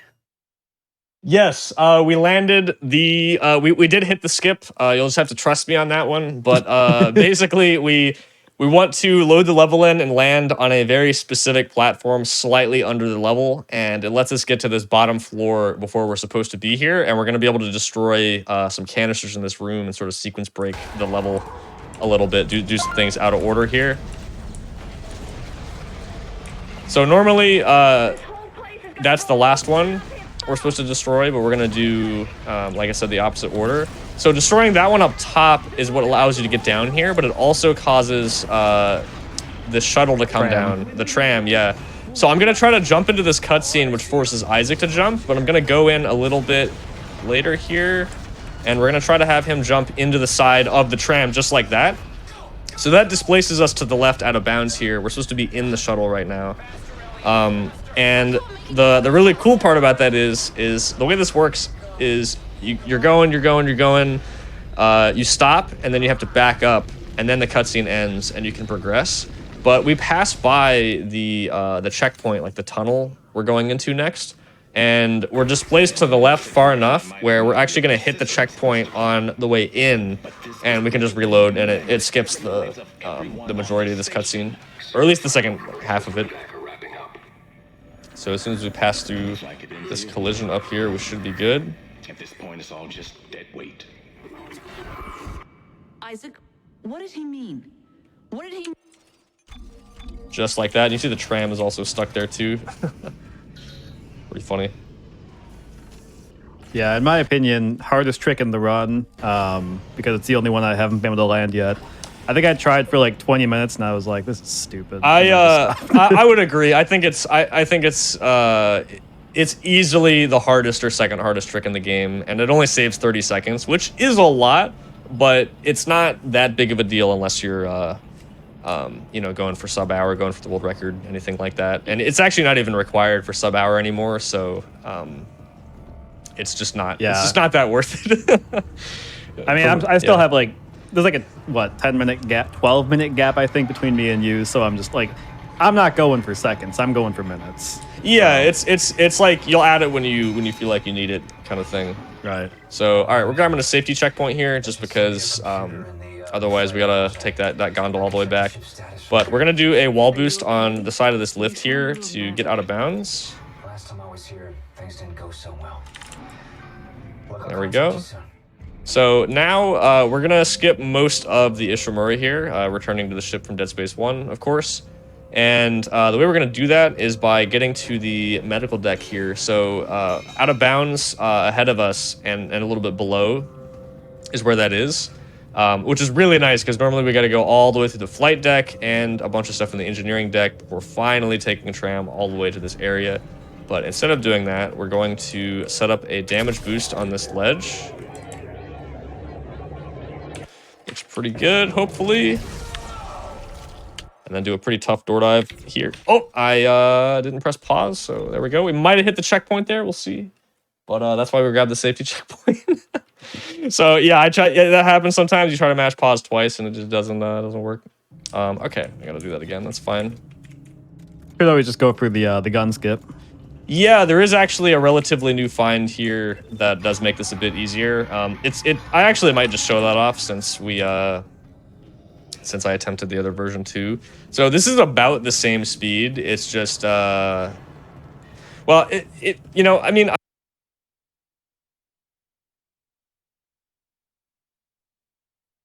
you know, I mean.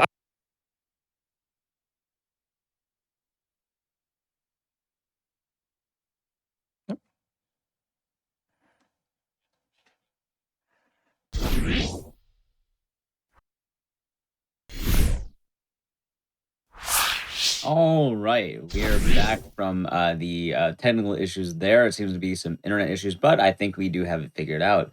Sharkout, whenever you're ready, feel free to pop back in. All right, thanks. Yeah, I think we got it settled now. So we're gonna just do the same trick again. We're gonna try a slightly different lineup this time. Just gonna kind of fall off this ledge real slow and try to open this door instead. Yeah, this door dive approach is a lot easier than the other one. Yeah, it's I really just have been doing the other one because I already know how to do it. It is probably worth it to do the other one there, but oh wait, I think you need to right. All right. Yeah. Okay, so there we go. So now we have a deload, and we're gonna use that to run through this area, skip a bunch of locked doors. This locked door you're actually never supposed to walk through. It's kind of a cool thing you can do that. I turned on high graphics here because it makes some of these lights show up and makes it a bit easier to tell where we're going. And I just need to keep opening certain doors, otherwise the level would stop loading. We'd eventually just fall and die. Yeah, when relearning this, I'm like, oh man, do I open this door? Do I open that one? And sometimes I just fall through the map because I forget to load in parts of the area. Yeah, and actually we continued the deload a little longer there at the end. There's a certain point where you can just like load the room back in normally and continue, and it only saves about, I think, 3 seconds to run through the next like several hallways unloaded. But I mean, once you get enough practice, you know like where it is. It's not as bad, but a lot of people don't do the extra deload at the end there because it's a little confusing. So here we're gonna do another save station clip, hopefully.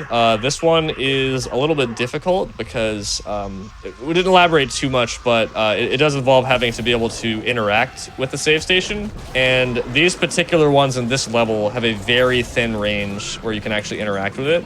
So we just need to line up a bit specifically there. There we go, nice, okay. And it doesn't help that you have enemies right behind you at the same time, so it's a little bit tricky. But yeah, that wasn't too bad there. We're gonna do one final little sequence of tricks here to save a bit more time. Fun fact, if you we have interact bound to scroll wheel in this game. If you do that on that panel there, it crashes the game. We have a double bound. I have it on a keyboard key as well, but yeah, so we run back after opening the door here. Lets it get through before it closes. Saves a couple seconds, and then we're gonna try to delay Nicole spawning here by looking down and see if we can interact with this cutscene just like that before she shows up. So that saves a good chunk of time too. It does bug the audio, so there's gonna be no audio for this cutscene here. We're kind of just chilling in silence for a second. But yeah, my worry is someone shows up right now to the stream and they're like, "What's going on? Why is my thing bugged?" I'm not getting any game audio. I guess we're talking. Yeah. And I mean, the game has audio still. Like, you know, if you do that, you can hear it. It's just all the audio for this cutscene specifically doesn't play, so makes it seem like it's broken.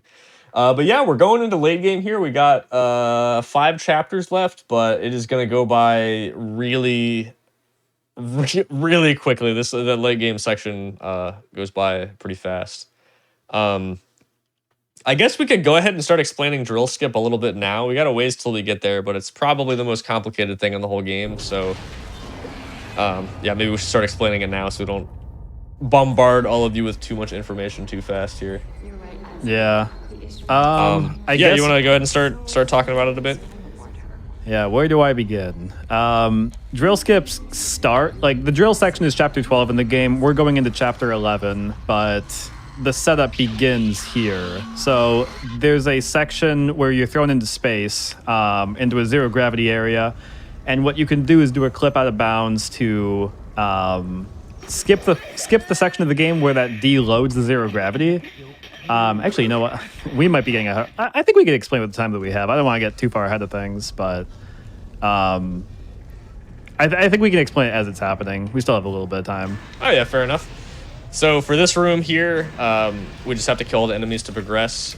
They pretty much do the same thing every time we manipulate them. So we're gonna take out those 2. This guy here, set out of their mine right there. We're gonna use this explosive enemy to kill that guy. And then we just snipe the last one as it spawns. Very nice. Yeah, something that's a bit surprising to people when learning this game is just how little combat there actually is. Like, there are some sections where you're forced to kill a lot of enemies to, like, get the room to unlock, but I mean, that's one of those cases there. But in a lot of cases, you can just skip by them. Like, you can get around the combat via some skip, but there's a lot less fighting than you'd actually think. Even going into this next room here, we don't need to kill them all. We can just run past, do our objective, and keep moving onwards. Yeah, and you would think not having stasis would be a bigger deal getting past enemies. And we thought it was going to be for sure, but it really isn't that bad. Shooting enemies can stun them. So it doesn't slow them down as much as if we had stasis, but it does enough that it's really we don't really miss it that much. It's like right there, that guy gets stunned for a couple seconds, plenty of time to run away. Right. And yeah, the spawns are a little random, so we got to react to what we get here, what they all decide to do. That was pretty good. Luckily, reloading this checkpoint resets the enemy spawn, so now we know exactly what they're going to be.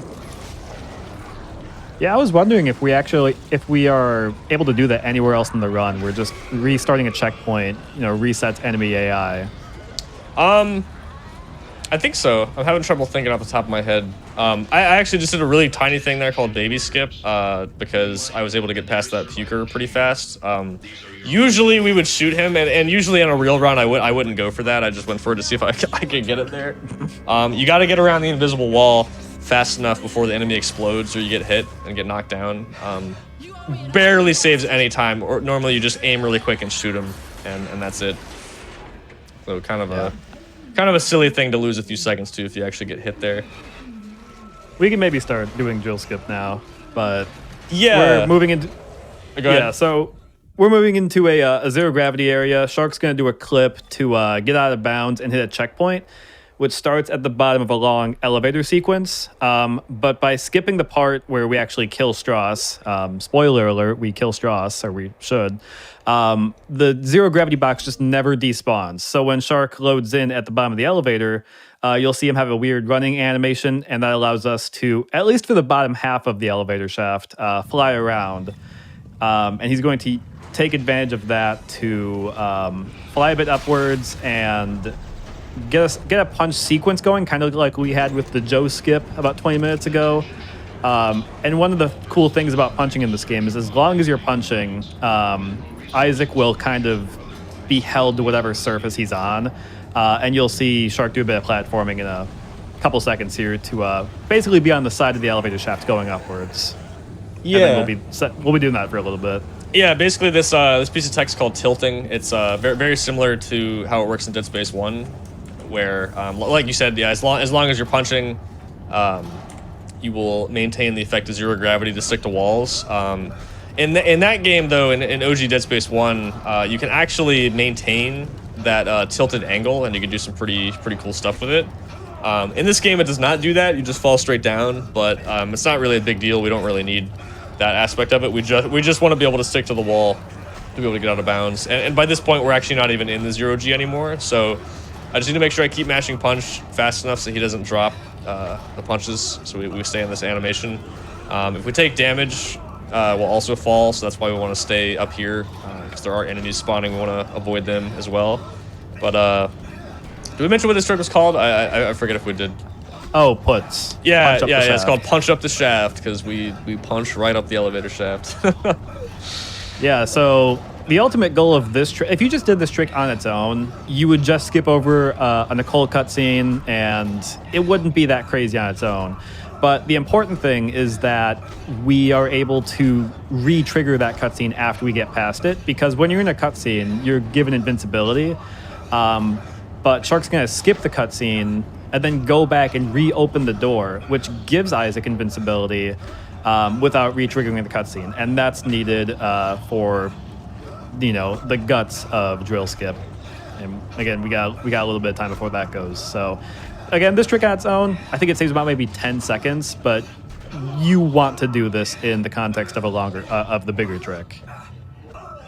Yeah, by itself, it's still fast. We have a category we're not allowed to deload the level, right? Called no deloads, and in that category, you can still do this trick, but the next part, drill skip, you're not allowed to. So it's kind of funny doing a trick this difficult just to save not even that 10, much. 15 seconds. Yeah.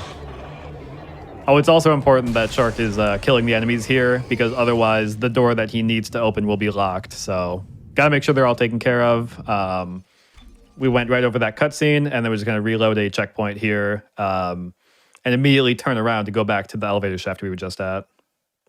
All right. Yeah, so I am going to make a safety save here. So I am going to go for the hardest version of this trick. I don't think I've done that in a live setting like this before, but I'm going to give it a shot at least once. If not, I'll do the more consistent, easier Well, okay, they're both consistent, but the one I'm going for is pretty difficult. But you know, I'm feeling pretty good about it. I think we have a good shot at it.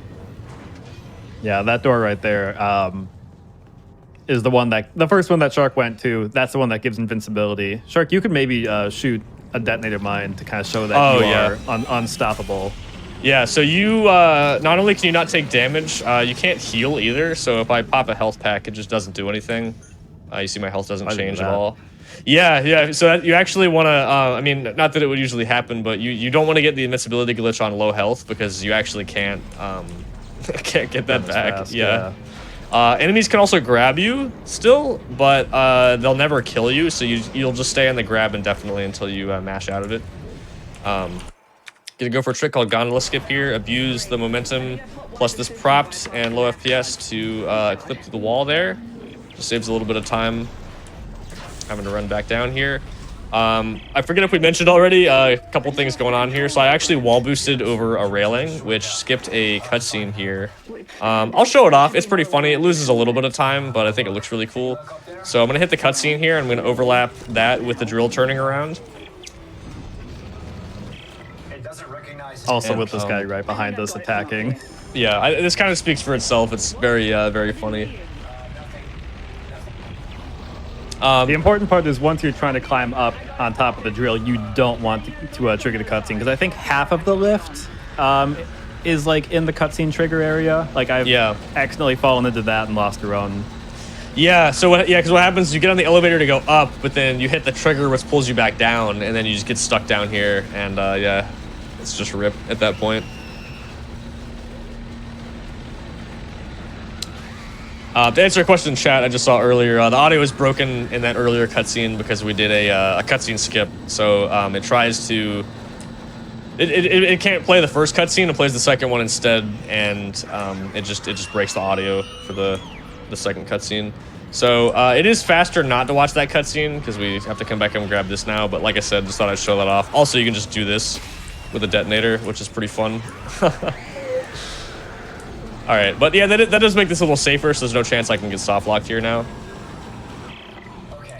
All right, here we go. So I'm gonna turn VSync on. I've done this a few times in the run. I didn't really explain it, but turning VSync on in the original PC ports for these games just locks the game at 30 FPS, regardless of your refresh rate. But it's useful for us. Actually, I can toggle back on. That's fine. Yeah, it's just useful because, again, the frame rate affects the physics in the game a little bit. So for certain things, we want to have lower or higher FPS. Yeah, here we go. I can maybe explain what's... I think we didn't get to explain this section of the trick, so I can explain as you focus on that. But yeah. The reason that we needed the invincibility from the last thing is because we still have the zero gravity box below us right now that Shark is falling into. But ordinarily, with that falling animation, Isaac would die before hitting that. But we want to make it into this zero gravity box. So if you get invincibility, it allows us to fall all the way in here. Great. Now we're in this zero gravity box below Chapter 12. What's the big deal? Shark is able to use his timer to line up very precisely, moving left and moving forward.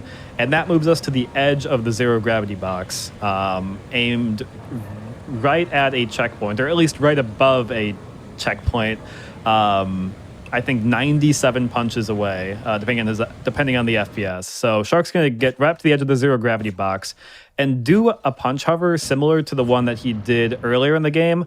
The difference with this one is that this is done out of the side of a zero gravity box instead of the top. So if he fails, he just falls out and we have to reload the checkpoint. So a lot of explanation, but yeah, you only get one shot at this one, so this one's also... That maybe works. We'll see in a second. Oh, we got it. Okay, I gotta focus and count now, but yeah, we got it. Okay, I should have explained it before, during this time, but yeah, so Shark has to just punch 97 times. The last one was 57 or 58. And as you can imagine, because the distance you need to travel is a lot further out, the angle is a lot smaller that you need to have, and that's what Shark was doing before the game deloaded around him.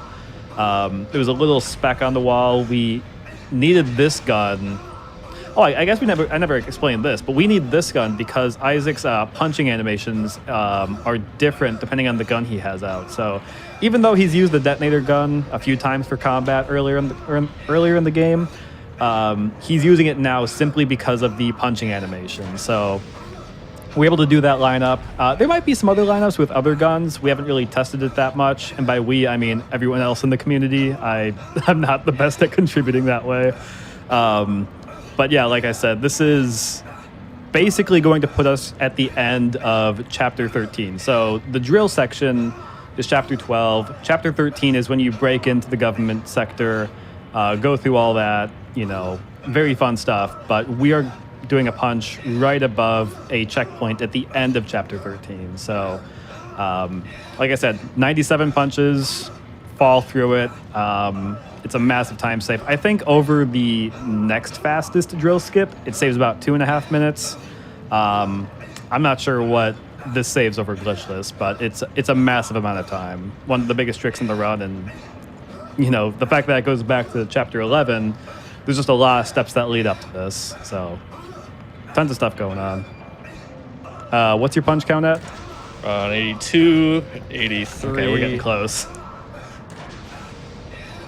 Yeah, this is also a lot tricky because any slight changes in your mouse, can put this off. So when I do this trick, I have my mouse off the mouse pad. I do not want anything messing with this because, like I said, slight angle change can ruin this. All right, there we go. Yeah, hopefully that should work. Yeah, I lift my mouse off the desk when I'm punching there, just because I don't want it to move the angle at all there. Yeah, saves about 9 minutes over glitchless. I think it's like around 2-ish minutes over super drill. Oh no, I missed it though. How did I miss the checkpoint, dude? Oh, that's sad. All right, well, you get the idea at least. That's why I safety saved. Well, you know what? We got the punch hover. That's the hardest part. So honestly, right. It's fine. Yeah, to me, it's like the hardest trick that I'm going for. It's hard. It's also arguably the hardest trick in the game. So what can you do? It's a big reset point. Yeah, there's a lot of things going into it. Everything going up to the setup, the angle, and then actually getting it. To get the hover, actually, you need to hit kinesis, hold forward, and start punching all within like a fraction of a second. So yeah, there's just a lot of stuff going on there. Yeah, it's possible I miscounted. It's possible my angle was slightly off. Not sure, but you get the idea at least. We'll get to see the plus side is you'll get to see some backup tricks that you normally wouldn't get to see. It is 27 for super drill, right? Oh, I'm pretty sure. I'm Googling this now. I'm like 99% sure that's what it is. Yeah, I wanted to go for that at least once because I never tried it in a live setting like that. So I'm glad we tried it at least. That might put us like very slightly over estimate, but we'll see. It was worth it. Well, it's standard. There should be another one around here somewhere. I mean, I could try it again, but well, no, we'll just do the other version. This split is called 27. Wait. Yeah, it should be 27 then. Yeah, 27 104. Yeah. Yeah. Okay. Yeah. Okay. So in comparison, this version of drill skip is very easy. Yeah, it's like around. I think it's like 1:45, 2 minutes, something.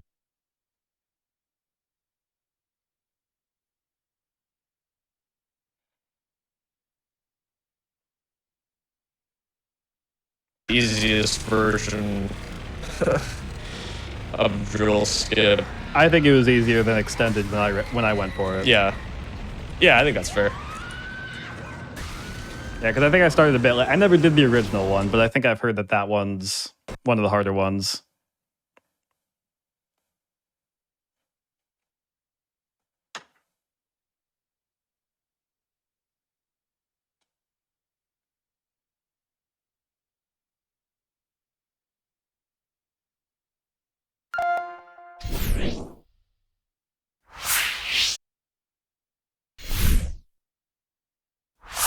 All right, hopefully we are good. Let's see if we can finish the run. Sharkhat, Yeah. all you. All right, I think we're good. I think we're good now. All right, let's go. Okay. So back on drill skip. Oh, okay, you know what? I just got trolled super hard, so we're gonna try this again. All right. If this doesn't work, I do have a backup save. Basically at the point we would want to be. Wait, hold on. Do you want this on? I do have a backup save. If this doesn't work, I think we can just do that. I think that'll be fine. Basically, I don't want to drop down here. This is inbounds. For the version of the skip I was going to go for, we want to be put out of bounds, but I got a super rare thing where it just kind of launched me forwards. Right. And so here we are again. We're gonna give this one more shot. Like I said, yeah, if this doesn't work, we'll just load the save. I think that'll be fine. Yeah, for some variations of drill skip, you want to get off the drill a bit late, so you're out of bounds. But for this one, you want to be right next to that battery box there. Yeah. So that's fine though. I mean, this one's faster anyway, so you know, that's all right. Yeah, the less we can see of Chapter 13, the better. I know back before I did any drill skip, it's just a lot of things that aren't really fun. There's like idiot skip. There's like a table clip that I went for a while, and that was like a run killer for me. It's just not fun. So I guess to restate what's going on here. We're moving right up to the edge of the zero gravity box, hitting the side at an angle, and then within very quick succession, we're doing aim, punch, and holding forward to try and get into the punch hover off the side. Got the hard part again. Yeah. How consistently do you you get it pretty often in runs, don't you? The actual punch. Yeah, if I'm practiced on it, I do. It usually takes me a bit to de-rust on it though when I come back after a break. Yeah, I think for me it's like if I don't do a run for like 3 days, it goes back to de-rusting because it's just to get the movement down, like the exact inputs. It's so quick. Other things, you can get a feel for it. There's, just certain visual cues or angles or muscle memory. This is one of those things that I think I just still need to, wire into my brain. Yeah, it's tough. The last time we're punching the void. I hope so. Yeah. Yeah. For people who don't know like what the actual punching is, like I said earlier with the first one we did in Chapter 6, for every single time Isaac does the punch from left to right, he takes a step forward. So we're moving out of the area of the zero gravity box and we're positioning ourselves right above a checkpoint at the end of Chapter 13. So we're going to go do that, hopefully fall through it. Yeah, but like we said earlier, angle is very precise, number of punches. You can, if you do one too many or one too few, you can, miss it by a few coordinates. So it's rather tricky to do. But yeah, Shark's focusing and counting. We have about 97, and also like the FPS also changes this. So some punch hovers for this one, to make sure it's super consistent, we want to cap at 30 FPS. Because if your the frames in this game, depending on your GPU, you can get up to like I think 700 plus frames. Other runners, I think, depending on the section, about 400 or so. So somebody's 57 punches uncapped is, maybe somebody else's 58 or 59. So for a distance such as this, we really want to cap it at 30 FPS to make sure that we get it exactly there. All right, hopefully that's it for real this time. Fall a little extra far just to make sure. All right, yeah, if this doesn't work, I got the backup save and it's fine, but hopefully that just works. Usually if you get the hover, you're gonna get it. It's all about getting the angle set up. Okay, there we go. First try every time, nice. Let's go. All right, jeez. So yes, that skips all of Chapter 13, essentially. We're right at the end of the level now. Maybe it was a blessing in disguise that you didn't were able to go for super drill the other time. Yeah, well,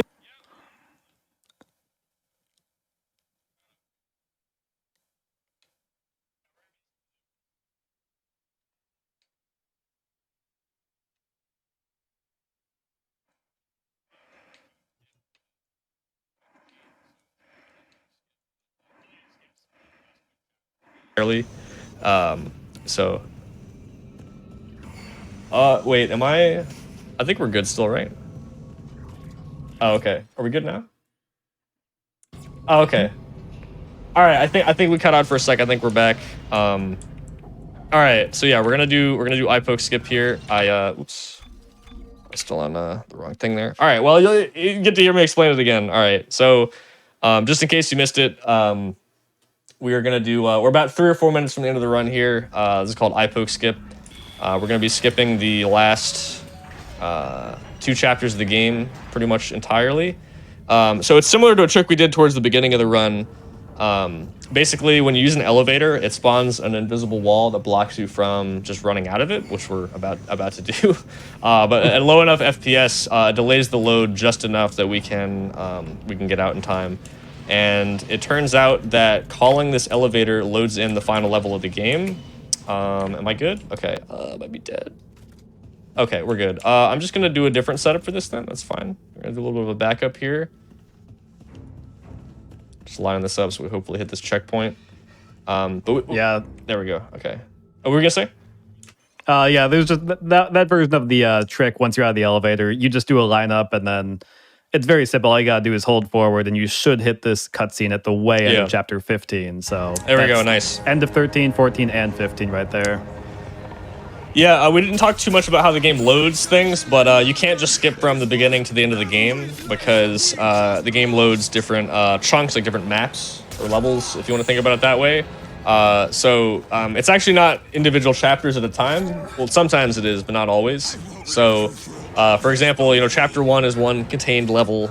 Chapters 2 and 3 is one level. 4 and 5 is a level, etc. So it just so happens that the 13 is one level. 14 and 15 is the last level, and calling that elevator unloads 13 and loads 14, 15 in, which also just happens to be directly below you. So it just works out perfectly. You can just fall straight into it. And yeah, from here we just got to kill the final boss, final little cutscene and flying, and then we should be done. So yeah, a little overestimate.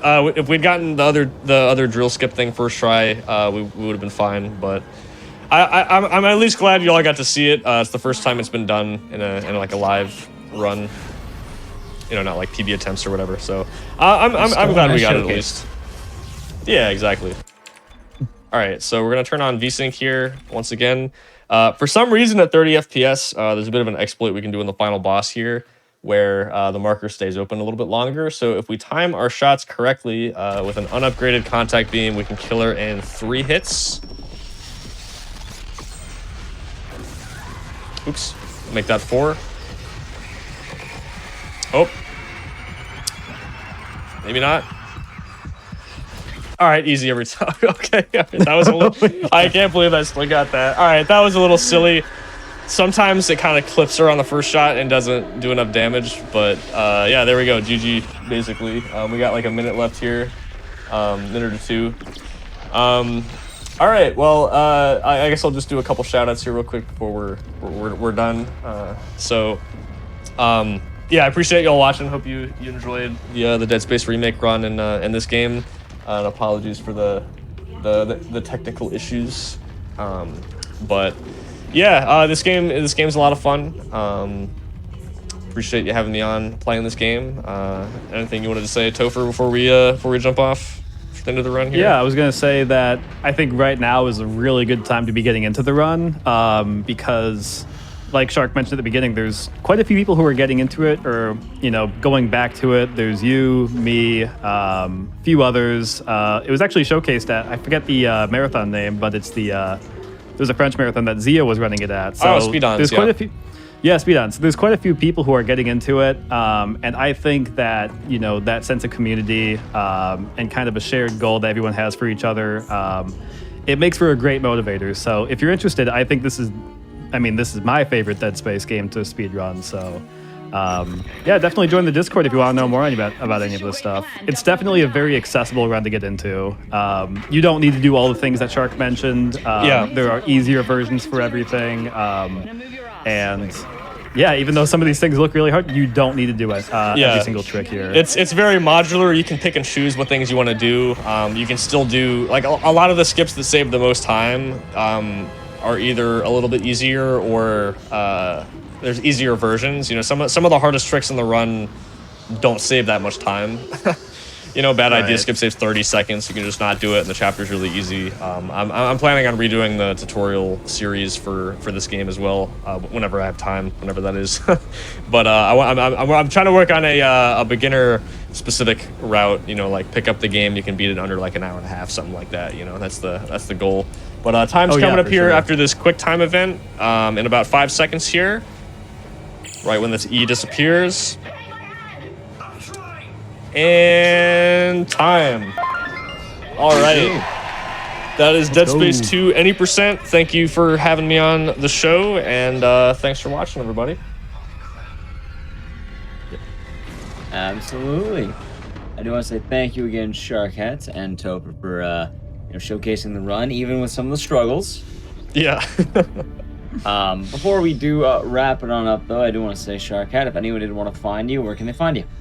You can find me at twitch.tv/Sharkhead87. I've been playing this game and category recently. Just trying to improve the any % record as much as we can with the new skips and everything. So that's what I'll be playing if you wanna check it out. All right. Well, thank you both once again, and Sharkhead, thank you as well for being able to power through it. I know connections are never really fun to deal with on stream, so I do want to say thank you for being patient with all that. Yeah, of course, and yeah. Thanks again for having me. Absolutely. All right, everyone. I hope you all enjoyed tonight's showcase of Speedruns from the Crypt. Every 2 weeks, we do a fun showcase of horror games. Tend to have a bunch of different themes and just kind of collections for you to watch.